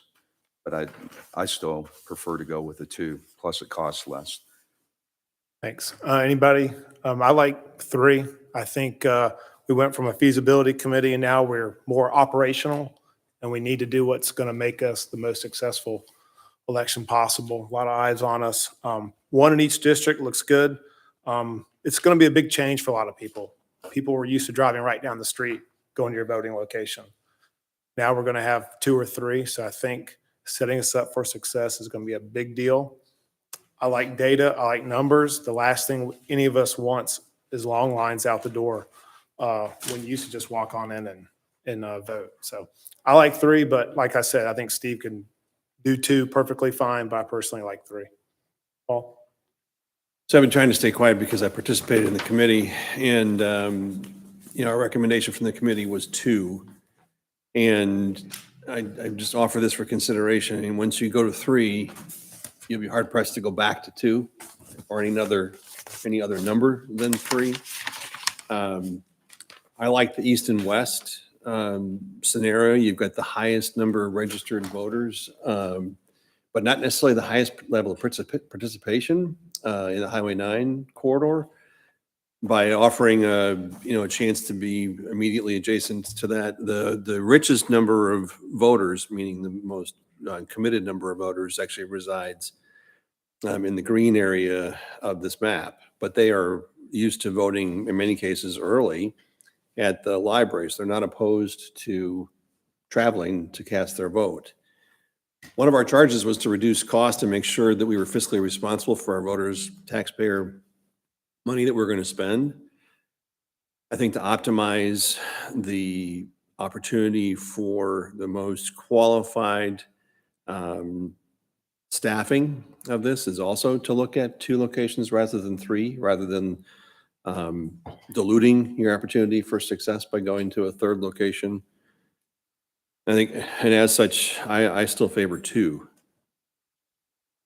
So again, my worry is, I understand when you say you go to 3, you can't go to 2. My worry is if we go to 2 and we have that surge voting, we won't even have an opportunity again in the future. So I want to be operational. We have to have this set up for success. And we're talking about money. It's $11,000. No matter what we do, it's going to be cheaper than Fulton County, no matter what they offer. I have a Okay, go for So- it. Carol. Well, first of all, it's pretty thrilling the way this has come together and that we're handling this and that the committee, you all have all participated in this. So, but look, to your point about diluting the opportunity for success, I think you do that when you start with 2, because there has been access. What are we going to get dinged on if things don't go swimmingly? It's going to be access, because people are used to all these different outlets. If you don't have the outlets or you minimize it, I think the question will be is, well, why did you chop it down so much? So 1 in every district just seems to make common sense. I feel like it's an overreach to just shave it down so much. This is our experimental year. This is our first year out of the box. If we go to 2 after this, great. If we don't, if we have learnings from this and we need to be at 3, or if we need to increase, great. I mean, there's really, but I think that the diluting part is not having enough. Rick? Oh, wait. Other cities that, when we looked at this from a committee, other cities such as Peachtree Corners have similar number of registered voters, similar size of population, and they do it at 1 location. But we're 39 square miles. I mean, they're not even remotely close to us. I just don't think it's going to be the issue that we're talking about. Yeah, having taken a long look at the number of voters and the amount of time it takes to cast your vote, and if we continue forward with the rest of the plan that I think will come forward for discussion is paper ballots and hand counting, that we are looking at the kinds of efficiencies that especially when at most we'll have 3 seats up for consideration. We're not talking about a lengthy voting process for the individual who comes in. I think that we're maybe overselling the opportunity or overselling the risk of long lines, but No, I'm just thinking about convenience. I think people kind of say, oh yeah, I got to vote, and it's convenient, and if it's not real convenient, I don't know. I love to think that everybody's patriotic, but I don't know. I don't know about other people. I actually think in a way it's going to be just the opposite. I think most people that are interested in voting and participate in the process know that we're stepping out by ourselves. And I think they would appreciate the fact that we're doing just 2. They realize it's partially to save dollars, but it's partially to make sure that we run it very efficiently. And I think 99% of them, if they had to wait a couple minutes in line, would be just fine with that, because we're doing it and it is the first time, and there may be some things that don't go perfectly right. But I think taking the committee's recommendations, who spent a full year looking at this, I think that's the wise choice to go. Rick? I think the other thing, if we look at, and I know the number of voters can increase, I think the average number of voters we've had for the whole life of our election is maybe 3,500 total. That's advanced voting and day of. And I think the average, when I look back at some of the stats going back from 2017 forward, I think the average is 45% do early voting and then 55% are day of, is the way it breaks out. If you look at actual statistical numbers of where people voted in Milton for the last number of years for municipal elections. Yeah, I want to plan on worst case scenarios because I want us to be successful. So sounds like we got a 3-2 vote here. I know, Steve, this is not the direction that you want. So I've got the maps up of the. because, I guess the next question is if council wants 2 voting spots, then it's like, well, do you put one in District 2 or do you put one in District 3? Who's going to make that decision? I guess we will tonight. So I would like to hear from everybody on council. So Steve has some direction on where to go tonight. Steve, can you go back to the slide that shows the budget with 2 locations versus 3? So there's 2 slides. This will be the first year because of some of the startup costs and the one-time costs. Mm-hmm. So you see the 2 locations versus the 3 locations. The difference, I believe, was 11 and change. And Steve, are these numbers showing us acquiring the equipment or renting the equipment? The ballot boxes. Yeah. That depends. So what did this one was which? This one was borrowing the equipment from Fulton County, and any costs associated with that would be the wrapping of the ballot boxes. So it included the cost of wrapping. But there's a cost benefit coming up showing that we can potentially save money by purchasing versus borrowing. Believe it or not. Yeah, I mean, I'm going to be in favor of purchasing because of a repeat opportunity to have that savings, but I'm not sure that what we heard earlier this evening too, was there's some question about the free part of Fulton County. It also depends upon another decision point that I think is going to be before us is scanners versus no scanners, hand count versus electronic count. And the programming and whatever, and that's not going to be free from Fulton County either. So I want to make sure we're really comparing apples to apples. It is free. They can't charge us. But what costs us on the ballot boxes, which we'll be getting into it shortly, is having to remove all of their wrap and wrapping it ourselves. And it's oddly very expensive. Plus we'd have to transport those to and from. Now it's going to be not even English Street. It'll be down at College Park, correct? That's their new location where they're locating the equipment. They do have a new location, and we'd be responsible for retrieving the boxes. But nonetheless, as we move through those, yes, if you, and that's hopefully we're going to do at the next meeting, is talk about scanners, whether you want to use scanners, you want to go to full hand count. That will impact the overall budget for sure. And if you're using scanners, and what's associated, the costs associated with the scanners, and I'm getting a little ahead of where I was prepared to be tonight. There are costs associated with those scanners, including programming and SD cards and things like that. So as you increase number of locations, of course, those costs go up associated with anything related to that software. However, if you're hand counting, it doesn't change. Right. Yeah, that's an important consideration. One of the charges of the committee that we participated in for over a year was to take a look at all those costs. And I think that we're asking to take smaller bites here, but we do have to at some point look at the bigger picture. So if we're driving cost out or adding cost by 2 locations versus 3, and then we're later going to debate whether it's scanners versus pure paper and hand count, I'm not sure we've got our dinner plate's not full yet to begin dinner. I'm not sure how we're going to straight up make some of these decisions tonight. I think choosing between 2 and 3 tonight, I think that's doable. Yes, Yeah. that part is doable for me. Do we need to participate in the other things? I mean, all these folks have studied it and you all have studied it. That's something we should weigh in on? Well, it's one thing if if the city manager and staff adopts all of the conclusions that were come to by the committee. But if they're recommending other considerations, then Yes. it should come Well, anything on before that. council for consideration. That's fine. So, Rick? Just, yeah, Steve, I know we're seeing the cost, the different types of costs. I think maybe you can call out the difference. We originally, I think the committee came up with a cost where we actually staffed higher number of people per location with the 2 locations to make sure we wouldn't have an issue on election day.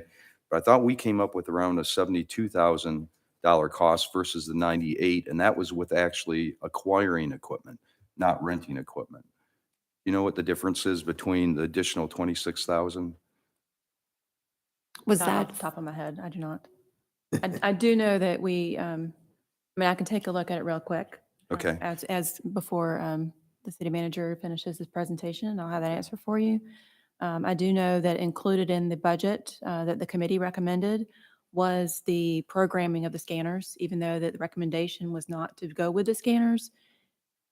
Somehow the programming of the scanners got Got in there. included in the budget. But that was in the 72,000. So it'd make it even Correct. a larger gap. And it's also in the number that you're seeing here of the 2 locations. It's included in that number as well. Okay. Yeah, I'd be interested just to understand where the committee missed or where the differences are as far as the cost, why it's going up, like what, another 30-some% from what we estimated. 26 grand. Juliet? To speak on the locations, the 3 would, I mean, as a mom with young kids, I'm not sitting in a line. I'm not driving halfway across the city. So I like the 3 as well, if that helps. I go back and forth. I do. When I look at, this is our first time doing it. And if we are looking at the total cost for first year cost, I'm not seeing a huge difference. I'd lean towards 3 locations because this map to me makes sense with 3 districts. And if it's not that much of a difference in cost for the first year, to just be safe and have the 3, to me, that makes sense. But I also understand the committee's findings recommending the 2 locations. What I wanted to ask when I asked you to pull up this budget slide was, this includes paying the employees at each location also? And that's 1 poll manager, 2 assistants, and how many workers? 5. Is it 4 or 5? I think sorry. day of, we went higher in our estimation Yeah. because we knew there were going to be, with 2 locations, we had overstaffed in our estimate. That's why I'm interested in what the difference is in cost, because in the 72,000 was acquiring equipment as well as overstaffing to make sure that we wouldn't have an issue. I think we did day of at the 2 locations would have 10 voting booths. So you could handle 10 people at the same time. And I think, and Steve, you maybe can correct me on this. I think with the new poll pad in Jarvis, I don't know if they're even calling them poll pads. I mean, when we looked at even the timing to get in and get out, I just know at the last election, the last mid-year or midterm election, when I voted on day of, it was quick. I went up, I scanned my ID, they looked, made sure it was me, and then immediately swung the thing around, I signed, and then I was given my ballot. So I didn't think there was a wait and that was part of what we had looked at when we did the study is how long would you wait? Well, if you got in there, if you've got 10 people and a number of those are checking people in and you've got 10 voting booths and it's only going to take you a few minutes to mark the three ballots, at least for this election, we didn't see that it was going to be a long time and much of a wait, even if you had a number of people showing up at the same time. Because that was something we did consider. We didn't want to make it, oh, you're going to wait forever if we go with 2 locations. That was part of the consideration was staffing. And like I said, Paul, you can correct me if I'm wrong, the 72,000 included, I think, 10 people at each location for day of voting.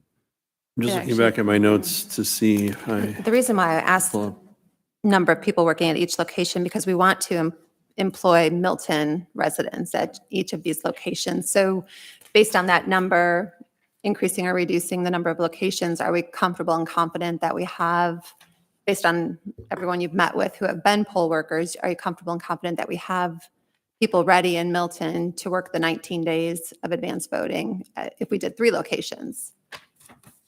So advanced voting would be the one location. Or, I'm sorry, the 1 location on election day for the 3 locations. I'm feeling confident, of course, for advanced voting. Don't have enough information for day of. I do have the answer. So we included 1 poll manager, 2 assistant poll managers, and 5 poll workers for each voting location on election day. Okay. 1 poll manager, 2 assistant poll poll managers, and 3 poll workers throughout advanced voting, with the ability to fluctuate that depending on volume. And we did the same thing within the committee. So, for example, for advanced voting, we would want to ramp up our capacity during the last week, because you don't need the same number of people in the first 2 that you need in the last. I just want to make sure that we meet demand and we fluctuate based on demand to make sure we're as efficient and as effective as possible. Do you have some guidance on that or not enough for you? I'm counting 4 to 3 or 3.5 to 3. So, but I want to make sure we give clear direction for staff. So Steve, who hopefully will be our future superintendent, will be able to run a successful election.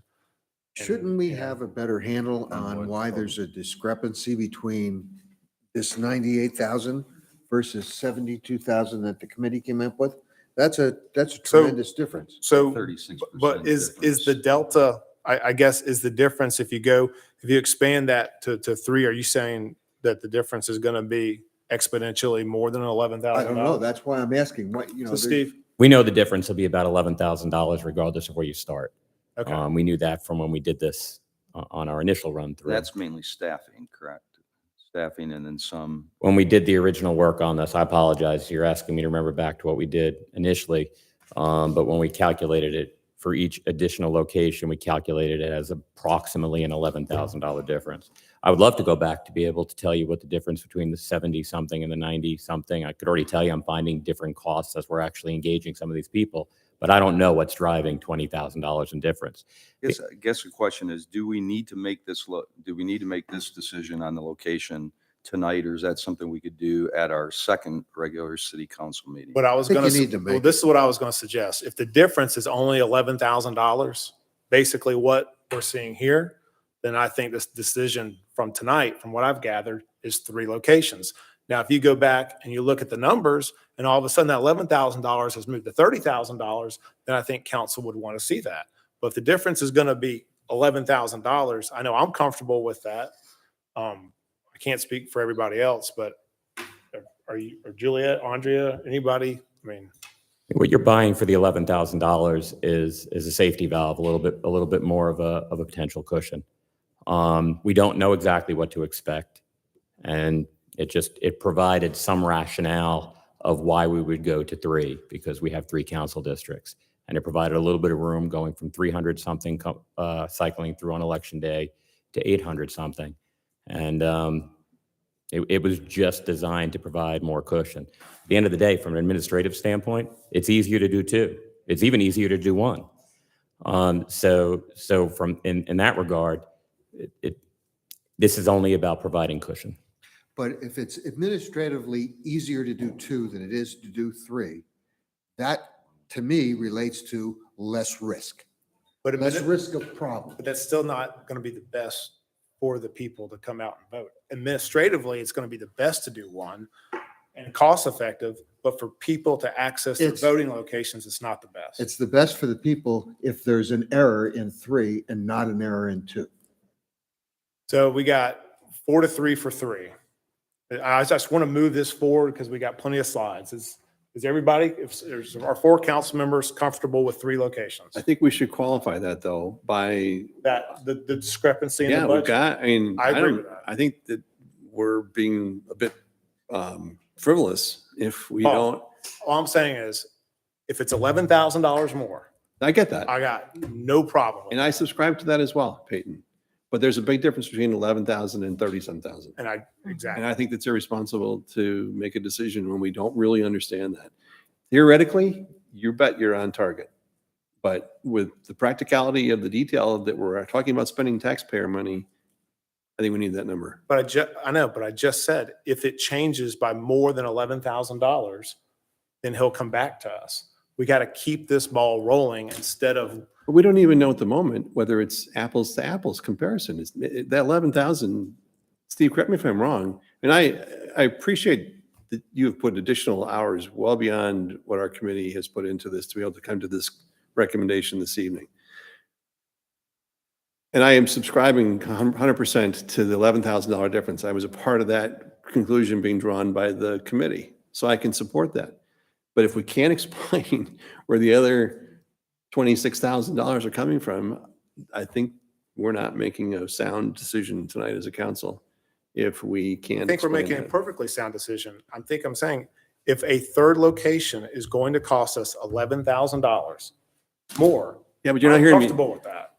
You're not hearing me, Peyton. I know, but I'm just saying 2 or 3 locations. We can talk about, I think I understand where you're coming from. We can talk about these numbers at the next council meeting, but location wise, I think we're very comfortable saying 3. I'm not until I understand where those numbers are or why there's this a discrepancy. The only reason I need to know the number of locations is just to complete a budget. If it would please the council, next week I'm planning on bringing before you the scanners versus hand counting. That our work session? I'll do it at the work session, yeah. Perhaps we can drill down further into these numbers for you to give you the entire council a better level of comfort in making a decision on this. And then I'll aim for the following meeting. Can't do the following meeting, but we'll find a way to get the budget before you as soon as possible thereafter.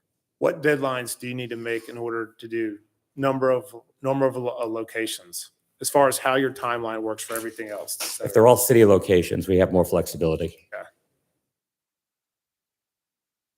I'm not on a critical deadline. This isn't one of those yellow or yellow or reds. No, but Well- an important decision that comes into play pretty quickly is how many people are you chasing for staffing in total? I want to be advertising for poll managers and system poll managers by the beginning of May. So And actually, this is you kind of don't fun. even need the number, and I'm rethinking what I just said. Because you don't really, advertising for it and determining the number are 2 separate decisions. So you can advertise for poll workers. Right. We're not saying we're advertising for 2 locations or 3 locations, we're advertising for poll workers. we And- are. So the plan was, because of the talent that we have here in the city, was to bring on the poll managers first Mhm. and then have them assist us with choosing the assistant poll managers and the poll workers, Mhm. considering they know the people that have been out there in the process. So I did want to try to move as quickly as possible to hire poll managers. That But process, this delay on figuring out the budget shouldn't delay that. 1 week is not going to make a difference for us. Okay. Nor would 2 or 3, really, because you're advertising to hire poll managers and then the staffing. Whether you're going to staff for 2 or 3 at the end becomes immaterial, because you can choose your best choice of workers. Yes, So, Steve, you're the elections superintendent. or not yet. Maybe tonight. I need to know, because this is very important. This is successful. So if we wait a week, which I do not want to, I think we have enough information here to say we have 3 voting locations and we can move on. If we wait a week, is that going to harm you on an operational basis? It's not. Okay. Stacy? I do have an answer for you on the difference between the budgets Okay, from the well, committee maybe we can and do it right now. the budget that we have on this. So in the committee, their recommendation was to have a part-time superintendent, which was around $13,600. What we're proposing in the budget that you're seeing before you tonight is a consultant of $20,000. So that's almost $7,000 difference. There was also no consideration in the committee on costs associated with renting or paying for the cleaning services at the library. So that's roughly $3,300. And then there was no contingency figured into the presentation of the numbers as they were presented that evening. It was just a mention that contingency was going to have to be considered, but it wasn't included in that $72,000 number. So you can see the contingency here is about $9,000. So that makes up the difference between. That was 19 by my math. You it's a- said it's 7, about then 20 didn't you 3, say there's then 20? 7, 7, 3, and 9. 26,000 was the difference between. Okay, I was going on 20,000, which you mentioned, so I can keep on digging a bit further. But that difference doesn't change. No, Correct. between between 2 and 3 locations, it doesn't change. All right. Is council good with having, would you like to have a vote, Steve? I mean, I know you need some direction here. Do we vote on it? Well, I've been held up on votes before when we do reports and presentations where I was told you can't vote in reports and presentations. Is that correct? So to help me, when do we vote on this to give Steve the leeway to kind of move forward? A lot of times, as you know, staff will use sort of just the general discussion of the council to give direction on trajectory. I think that's probably they were looking for tonight. Unfortunately, I don't know that there's a clear consensus to be derived from it, so we're going to have to bring it back to you at a called meeting. I have 4. I mean, I feel like there's 4 votes here. And even if that's enough to give the city manager a comfort level, at some point, this is going to have to return for an actual vote to establish. That makes sense. So, Steve, when would you want to have this up for a vote? Because, I mean, we obviously, if we're giving you direction for 3, we don't want to be voting on this a few months from now and someone changes. No, definitely. So, yeah. I could try to get you more comfortable with 2 or 3 by next Monday, which is a work session, and potentially provide you with additional information. Though I don't know how much more I'm going to add to what Stacy just added. It'll eventually come down to whether you all want 2 or 3. So maybe Ken is right. Maybe this becomes a new business item and you vote on it. Vote on it. I Next think regularly getting that scheduled meeting. clarification from Stacy is helpful to kind of, but I'd like to, I think we want to see where all those line items are and where the dollars add up to the $26,000 difference. So does it make sense to have this on the next regularly scheduled council meeting? Is that easy enough, Steve, since we got most of the information here? If I could, Okay. if it pleases the council, I'd like to get you something back for the work session to see if I can't get you at least comfortable around something. And if we can't, then let's put it on for the following meeting, which will be the 24th. Okay. And we'll put it on for a vote. But I'd like to see if I can't try to answer any outstanding questions. So if you're going to vote on it, at least you have all the answers. Any questions for Steve on this, on 2 or 3? All right, we'll move on to the next one.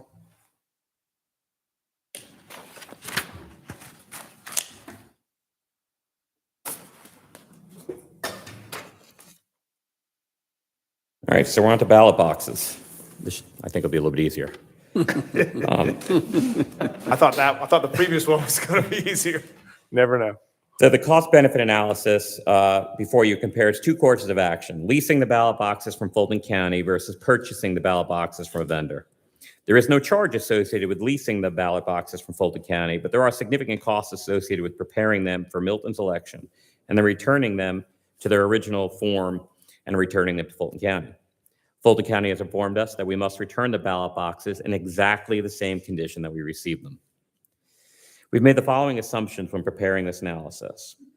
The first assumption is that we'd be entirely using paper ballots with no scanners. In other words, a hand count. That's going to be a CBA for a cost-benefit analysis for this coming work session. That we received the ballot boxes wrapped in the original Fulton County artwork that we have to remove. That we must rewrap the ballot boxes with the Fulton County artwork when we return it. The lease option includes a 3% year-over-year increase for costs. It's assuming 1 early voting location, and it's assuming 3 election day voting locations. I'll first go over the purchase option, which is in the peach on the left side of the screen. Ballot boxes and associated equipment and supplies are available from many vendors. For the purposes of this analysis, we utilized a quote from American Security Cabinets, a reputable company in this industry. Working with their representatives, we're able to identify which products meet our needs. The first year and the total 5-year costs are the same, as we incur all of the costs in the first year. We don't anticipate much wear and tear to the boxes and associated equipment and supplies. Those costs, including freight, are $7,760. For the lease option, which is in the blue on the right side of the screen. A no-cost lease with Fulton County for their ballot boxes includes the requirement for us to wrap the boxes with Fulton County artwork and then return the boxes in exactly the same condition that we received them, wrapped in the Fulton County artwork. Consulting with a company called A Better Sign, and that's the company that handles many of the Gwinnett County City's election box wrapping needs, we are forecasting the first year cost to be $6,176 and the 5-year cumulative cost to be $22,551. Based upon this, the city would save $1,584 if it chose the leasing option the first year. However, because all of the costs associated with the purchase option are non-reoccurring and are incurred in the first year, the break-even is approached very quickly in year 2. By the end of year 2, the city will have incurred $10,900 in costs if choosing the leasing option versus $7,760, a savings of $3,140 if selecting the purchase option. Aggregated out to 5 years, the cost for the lease option is forecasted to be $22,551 versus $7,760, a savings of roughly $14,791 if choosing the purchase option. Some of the assumptions that I stated before, if incorrect, will impact this analysis. For instance, if the council decides to use ballot scanners versus hand counting, that will reduce the need for some of the supplies under both options, but would widen the delta in favor of purchasing. Another assumption, the one regarding returning the ballot boxes to Fulton County rewrapped in their artwork, significantly drives costs for the lease option. Should the city be able to simply return the boxes denuded of any artwork, the first year savings, if choosing the lease option, jumps to $3,529. However, the break-even only moves out to approximately 2.5 years, and then the less costly route becomes the purchase option once again. Under this scenario, the 5-year cumulative cost difference is $5,898. All of the mentioned scenarios seem to point towards purchasing the ballot boxes and associated equipment versus leasing or borrowing them from Fulton County and incurring the expenses associated with preparation. Perhaps the only scenario that would lend itself towards the lease option would be if Milton did not administer its own election going forward, whether that be an agreement with Fulton County or some other cooperative agreement wherein the city did not supply the ballot boxes and associated equipment. That's all I have on that. So I'll stop for any questions and your discussion. All right. Everybody good with leasing? I was joking. Yeah. That was an icebreaker. Rick, well, in the leasing, Steve, would there be additional transportation costs that are added into that too, or is that figured into that? We have the equipment we have the vehicles to be able to pick these up. Okay. The feasibility committee recommended purchasing the ballot boxes though, so that's already in the original budget. Yep. And is this number the same as the original budget that y'all recommended? I don't have the whole thing, but I know Looking at this, purchasing makes sense. the purchasing makes, I think, the most sense. That's what we, I think purchasing is the way to go. Yep. Any council member feel otherwise? Okay, we can move on that one. All right. So here's what's next. We're going to be interviewing and making recommendations to y'all for a consultant.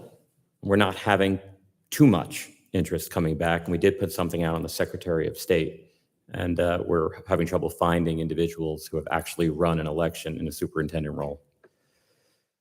Decision on ballot scanners versus hand counting. I'll be bringing you a cost-benefit analysis on that.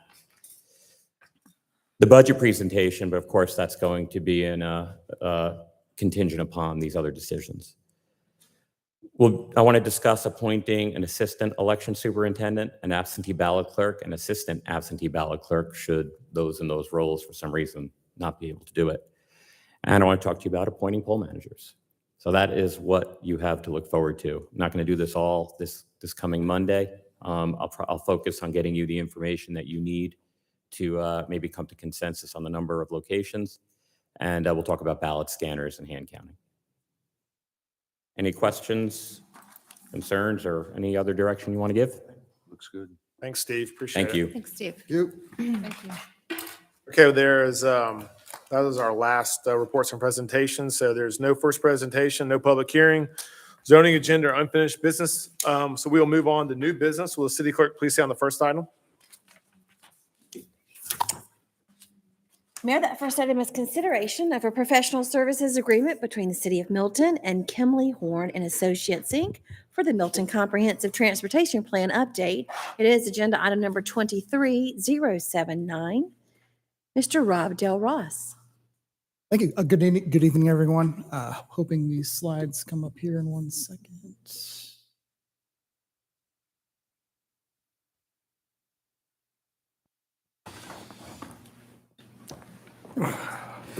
Good evening, everyone. Tonight's a really big night for Public Works. We're about to do something that we've only done twice in the history of the city. We're going to be awarding a contract for the update for the Comprehensive Transportation Plan for the City of Milton. Brief agenda for what I'm going to be going through tonight. I'll describe the scope of what we're hiring their consultant to do, talk a little bit about the schedule for the rest of the year, and then wrap into a discussion and next steps. What is our CTP update planning to accomplish? The primary goal is the first bullet you see on the screen. There have been several major studies done since the last update of the CTP in 2016, those being the 2040 comp plan and the 21 to 25 strategic plan.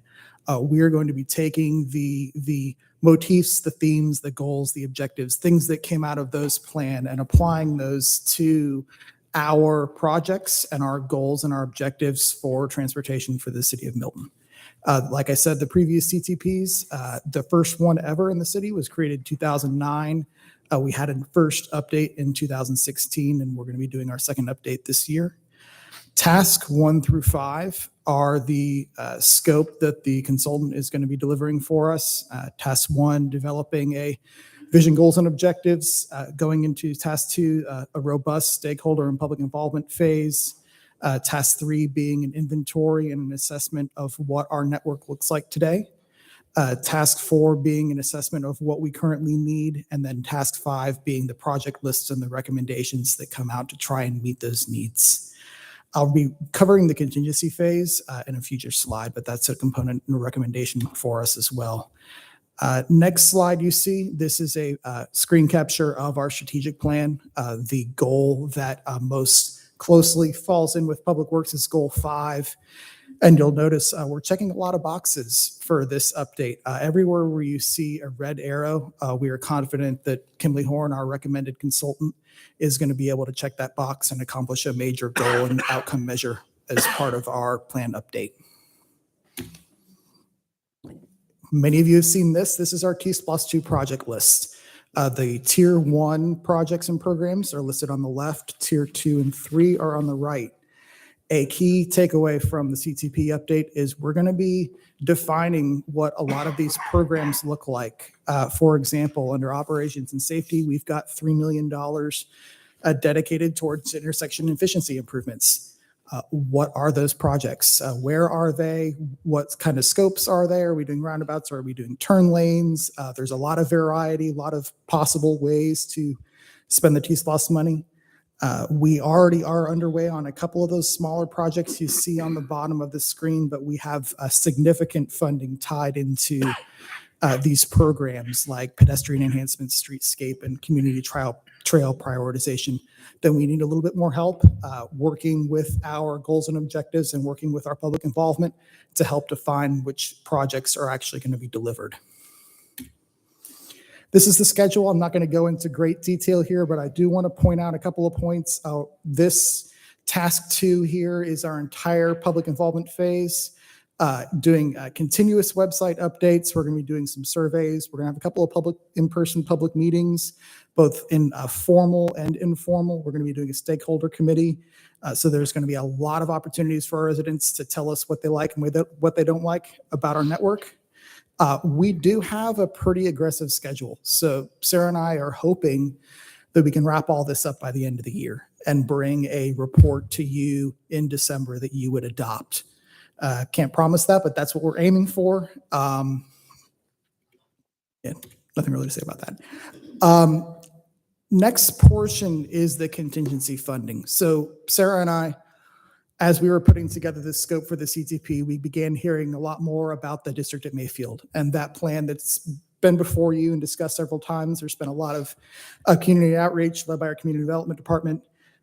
One of the next steps for district at Mayfield, after you work through the text amendments and the ordinance changes to the form-based code, is going to be to look at the traffic analysis of what that recommendation actually does to our network. The significant recommendation being the closure of Mid-Broadwell, but we also want to look at some of the land uses that aren't changing density. We want to look at the square footage, the new residential, the new commercial. We want to really take a closer, deeper dive into, does that plan change our assumptions in our CTP? Are there projects that we're currently envisioning that won't be needed as a result of adopting and going in this direction? Or are there new projects that we need to be thinking about that weren't on our radar beforehand? There's also possibility for changes in prioritization or modifying the scope of a project. Maybe it was a right turn lane in previous conversations, but it's a left turn lane as a result of the district of Mayfield. Those types of fine details we would be looking at. That is a pretty significant effort, but it's very similar to an effort that we actually did in 2009. 2009 was the first CTP, and they did a deeper dive on the area that we're all sitting in right now, Crabapple. So there was a lot of time, a lot of effort, a lot of analysis for traffic, a lot of visioning that developed the plan that became where we are today. We're seeing this falling in line with the CTP update. Just so happens the company that did our 2009 plan and was responsible for Crabapple and also did the 2016 update is the same firm that we're recommending awarding tonight. So they are very capable to do this work. Sarah and I would like to recommend adding it to their scope and signing a contract for that. If that's not something you want to do, that's still a step that the city is going to need to do at some point to show that the traffic has been analyzed. If that didn't happen, the code would require that whatever development proposes those changes, the developer would be responsible for that traffic study and proving to us that they wouldn't be causing negative impacts. Next steps, we're here to award the contract. We're recommending Kimley Horn. They were the highest scoring of 4 proposals that we received.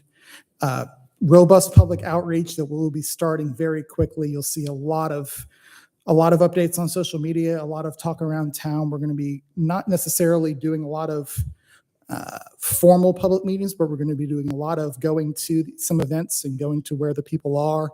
And it may not be where you expect to see a city booth with people talking about a plan, but we tend to get more involvement and more eyes and more people, and maybe some of the people that wouldn't necessarily be giving us comments, speaking to us at that time.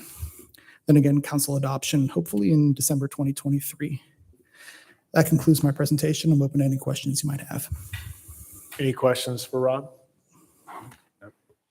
Okay, I will open it, or any public comment, Tammy? There are none, sir. Okay, close public Mayor, comment. do I make a motion? I will open it for motion. All right, Mr. Mayor, I make a motion that we approve agenda item number 23-079. Second. Okay, I have a motion from Councilmember Cookerly and a second from Councilmember Moore to approve agenda item number 23-079. Any discussion? All in favor, please say aye. Aye. Any opposed? That's unanimous. Thank you. Thank you. Okay, will the city clerk please have the next item? Mayor, that next item is the consideration of a resolution appointing the City of Milton Election Superintendent. It is agenda item number 23-080. Mayor Jamison. Okay, thank you. I believe from the last work session, we gave direction that we wanted to appoint City Manager Stephen Krokoff as the election superintendent. If there are no other suggestions, I will open it for motion. Do we have any public comment on this We item? do not, sir. Okay, I'll close public comment and I'll open it for a motion to appoint Question. Stephen. Oh, go, Paul. Steve, is this as you see it, is this a appointment for this election and then we review it again when it's our chance to do it again, knowing that we have a lot of faith. We're putting in you and well-placed to lead this election for all the reasons we've already discussed. But does that mean we get you every time, or does that mean that we do this one time and then revisit it? I have a few jokes. You must appoint a new superintendent with each cycle. Okay. It can be the same person. Right. I don't recommend it, but it would you have to do it with each successive cycle. Okay. Thank you. Okay. Question. Go ahead. Okay. You do it. Sure. Open for a motion. All right, well then, I'm on a roll. Mayor and council, I recommend that we approve agenda item number 23-080 for the Second. Milton Election Superintendent. Second. You want to say who, or is it? Oh, Steve Krokoff. In the resolution. It is, okay, good. All right, so we have a motion from Councilmember Cookerly. Did Councilmember Jacobus second that motion? Okay, to approve Stephen Krokoff as the next Milton Election Superintendent. Agenda item number 23-080. Any discussion? All in favor, please say aye. Aye. Any opposed? That's unanimous. Congratulations or condolences. Will the city clerk please say on the next item?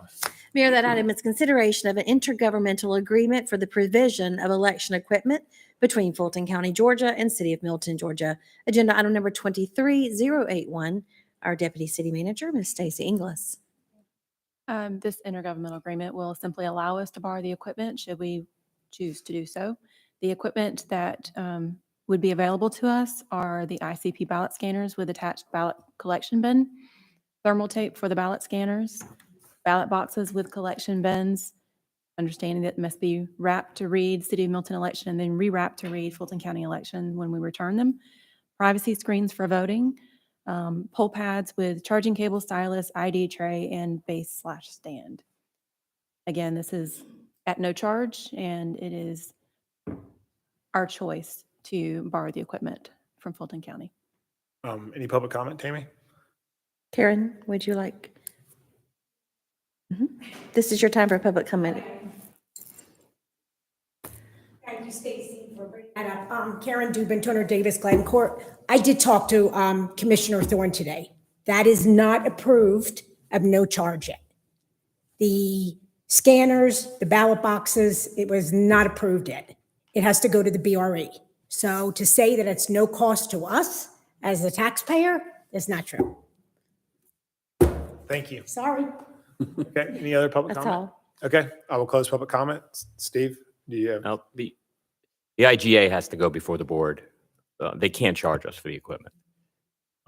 That's, correct me if I'm wrong, they have, it's because you can't have your taxpayers paying twice, right?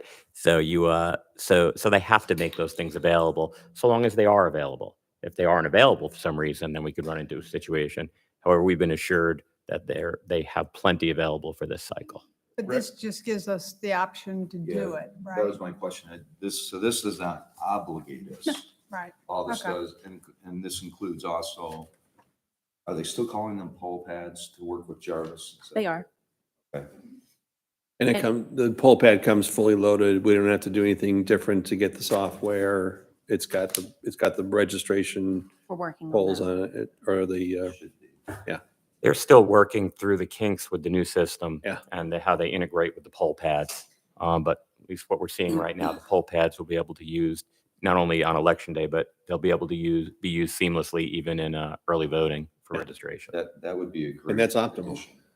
Yeah, and that would be the best scenario is you've got a fully loaded poll pad. It's got all the registered voters. It would create tremendous efficiency if that's, whether it's via this IGA or whatever the solution is, that's a key aspect of ensuring our success. Also doing the upload, so we don't have to do a manual process to say, so-and-so voted. Yes. Yeah, and it minimizes the opportunity for error with people either on the record or not on the record, voting in the right place, not voting in the right place, et cetera. And it's real time. Yeah. So when you enter the information immediately, as opposed to having, if you enter it later, in theory, someone could go to another location and vote. They have to get that kink worked out anyway, because it's going to be true for everybody. It'll affect everybody. I also mentioned that this IGA came from Fulton County. That's okay. It came More from information, the Fulton better. County. They drafted it and they sent it to us and our legal team reviewed it. All right, any other questions, comments? Okay, I'll open it for motion. Mr. Mayor, I make a motion that we approve agenda item number 23-082. I think it's 081. Oh, wait, one. Oh, I looked at the wrong one. Oh, wait. Wait, one. I'll let you do it 081. again. Let's go. Mayor, I make a motion that we approve agenda item number 23-081. Second. Okay, I have a motion from Councilor Jacobus and a second from Councilor Moore to approve agenda item number 23-081. Any discussion? All in favor, please say aye. Aye. Any opposed? That's unanimous. Okay, will the city clerk please say on the next item? Mayor, that next item is consideration of State of Georgia and local government's memorandum of understanding concerning national settlements with Teva Pharmaceuticals Industries Limited, Allergen Finance LLC, Walmart Inc., CVS Health Corporation, and CVS Pharmacy Inc., and Walgreen Co., to include authorization for the mayor to execute any necessary participation forms. Agenda item number 23082, our city attorney, Mr. Ken Gerard. Mr. Mayor, members of the council, this is a memorandum of agreement with respect to a nationwide settlement involving the ongoing opioid litigation. City Council actually participated in a memorandum of understanding and settlement involving the opioid distributors. Already done that. We did that some months ago, as have many other Georgia jurisdictions. This, I would think I would frame this as more of not the distributors, but the retailers. So the entities involved here are like Walmart, CVS, Walgreens, National Teva, Allegra. And so it is a different set of entities. This is a settlement that has proceeds of roughly $20 billion. And it is obviously a nationwide settlement. And really the state's attorney generals are doing the lion's share of the negotiating. But what we do know is this, that there is going to be an apportionment of the ultimate funding that is going to go 75% to the various state governments, and then 25% to the participating local governments. And so if you were to ask me, well, Mr. City Attorney, what amount of money will the city of Milton derive out of these proceeds if we opt in? The answer is, I don't know. What I do know is that if we don't opt in, I guarantee you the answer will be zero. And so my respectful recommendation is that we follow the trajectory we did earlier with respect to the distributors, and that is go ahead and opt in. The more local governments that opt in, the more the funds flow to the local government, because obviously the entities that are settling want the most players to participate because that's the least risk of anybody else suing them individually. So the more that opt into the omnibus settlement, the happier they are. So my recommendation is we do adopt this MOU, have the mayor sign it. I'll get it to the legal team in New York that has been sort of handling the negotiations for the various local governments, and that will be the end of this. Questions for Ken? Any public comment? No, there's none. Okay, we'll close public comment. I'll open it for a motion. Mr. Mayor, I make a motion that we adopt or approve agenda item number 23-082. Second. Okay, I have a motion from Councilor Moore and a second from Councilor Verhoff to approve agenda item number 23-082. Any discussion? All in favor, please say aye. Aye. Any opposed? That's unanimous. Will the city clerk please say on the next item? Mayor, that final new business item is consideration of final plats and our final plat revisions.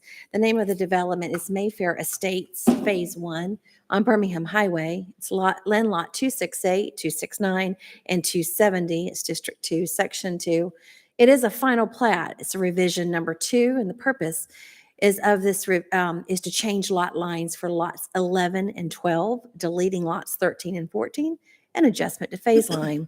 A total of 23 lots are included in phase 1. It is a total of 37.14 acres in phase 1 with a density of 0.62 lots per acre. It is agenda item number 23083. Our land development manager, Ms. Tracy Wells. Good evening, everyone. Tonight, I am presenting a revision of the final plat for Mayfair Estates. Mayfair Estates is located on Birmingham Highway, just north of the Birmingham Crossroads intersection where 7 Acres and Publix is located. You'll see it highlighted with the yellow star. And it was originally recorded in 2016.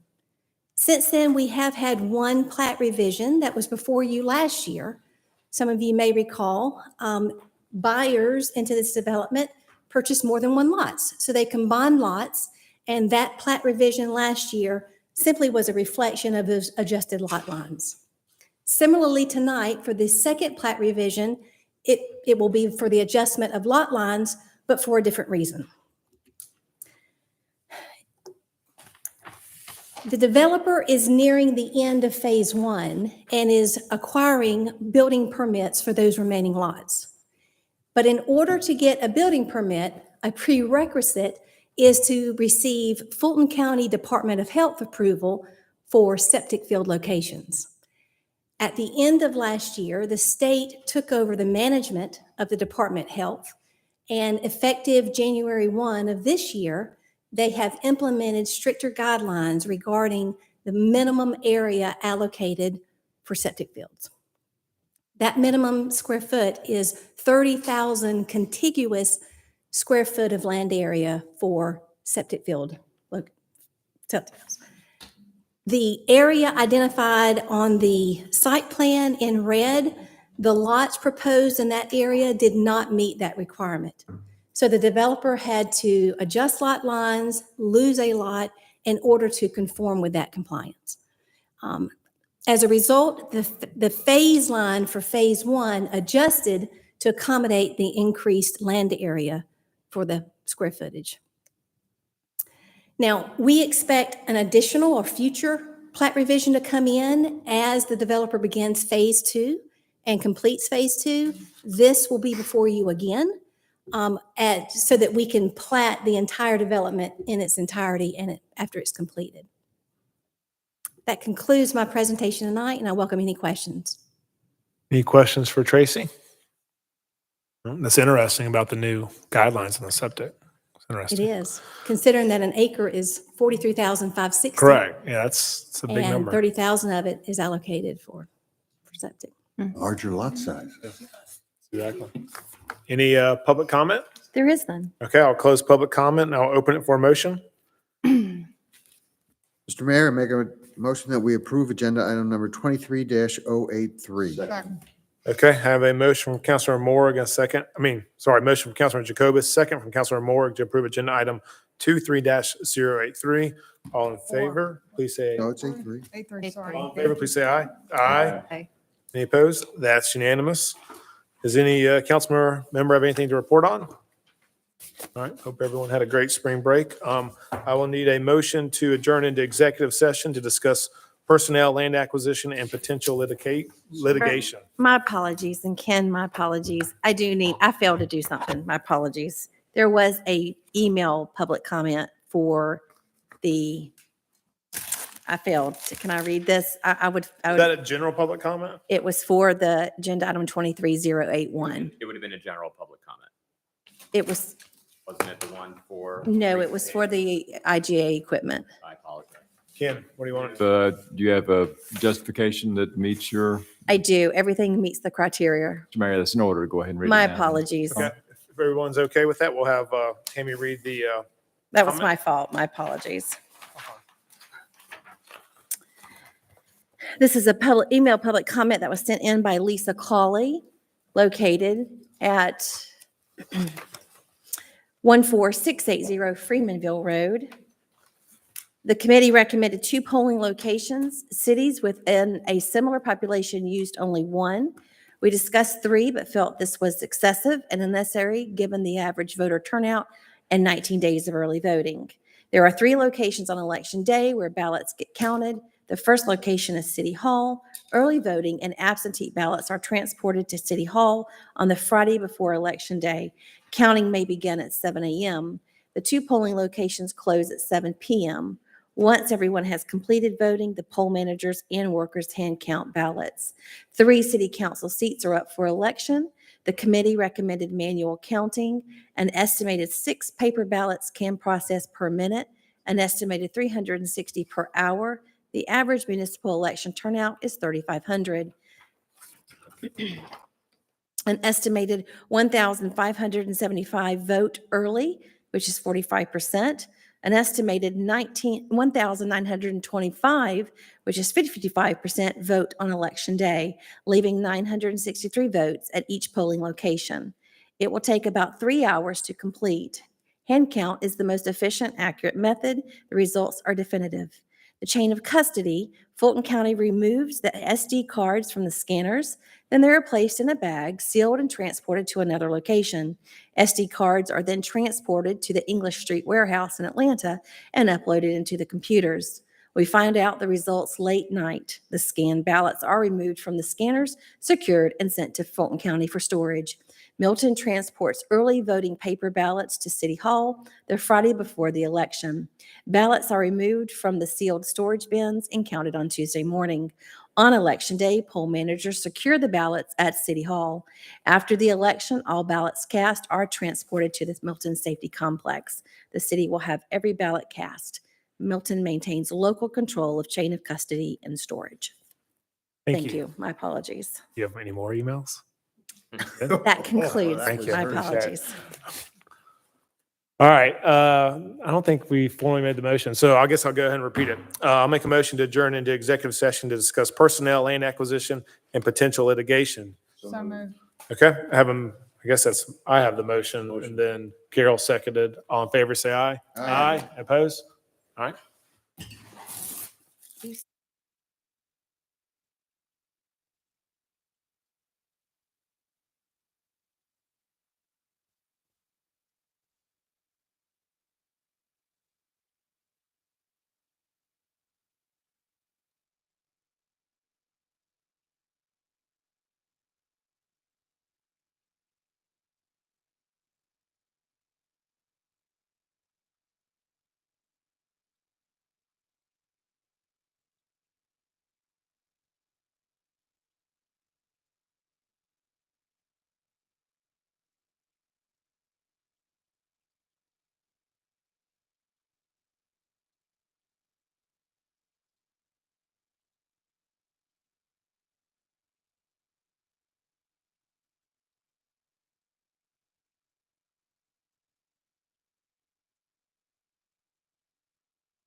Second. All right, that's Carol and Juliet. All in favor, say aye. Aye. There we go. Thank you. Thank you. Good night, y'all. Good night.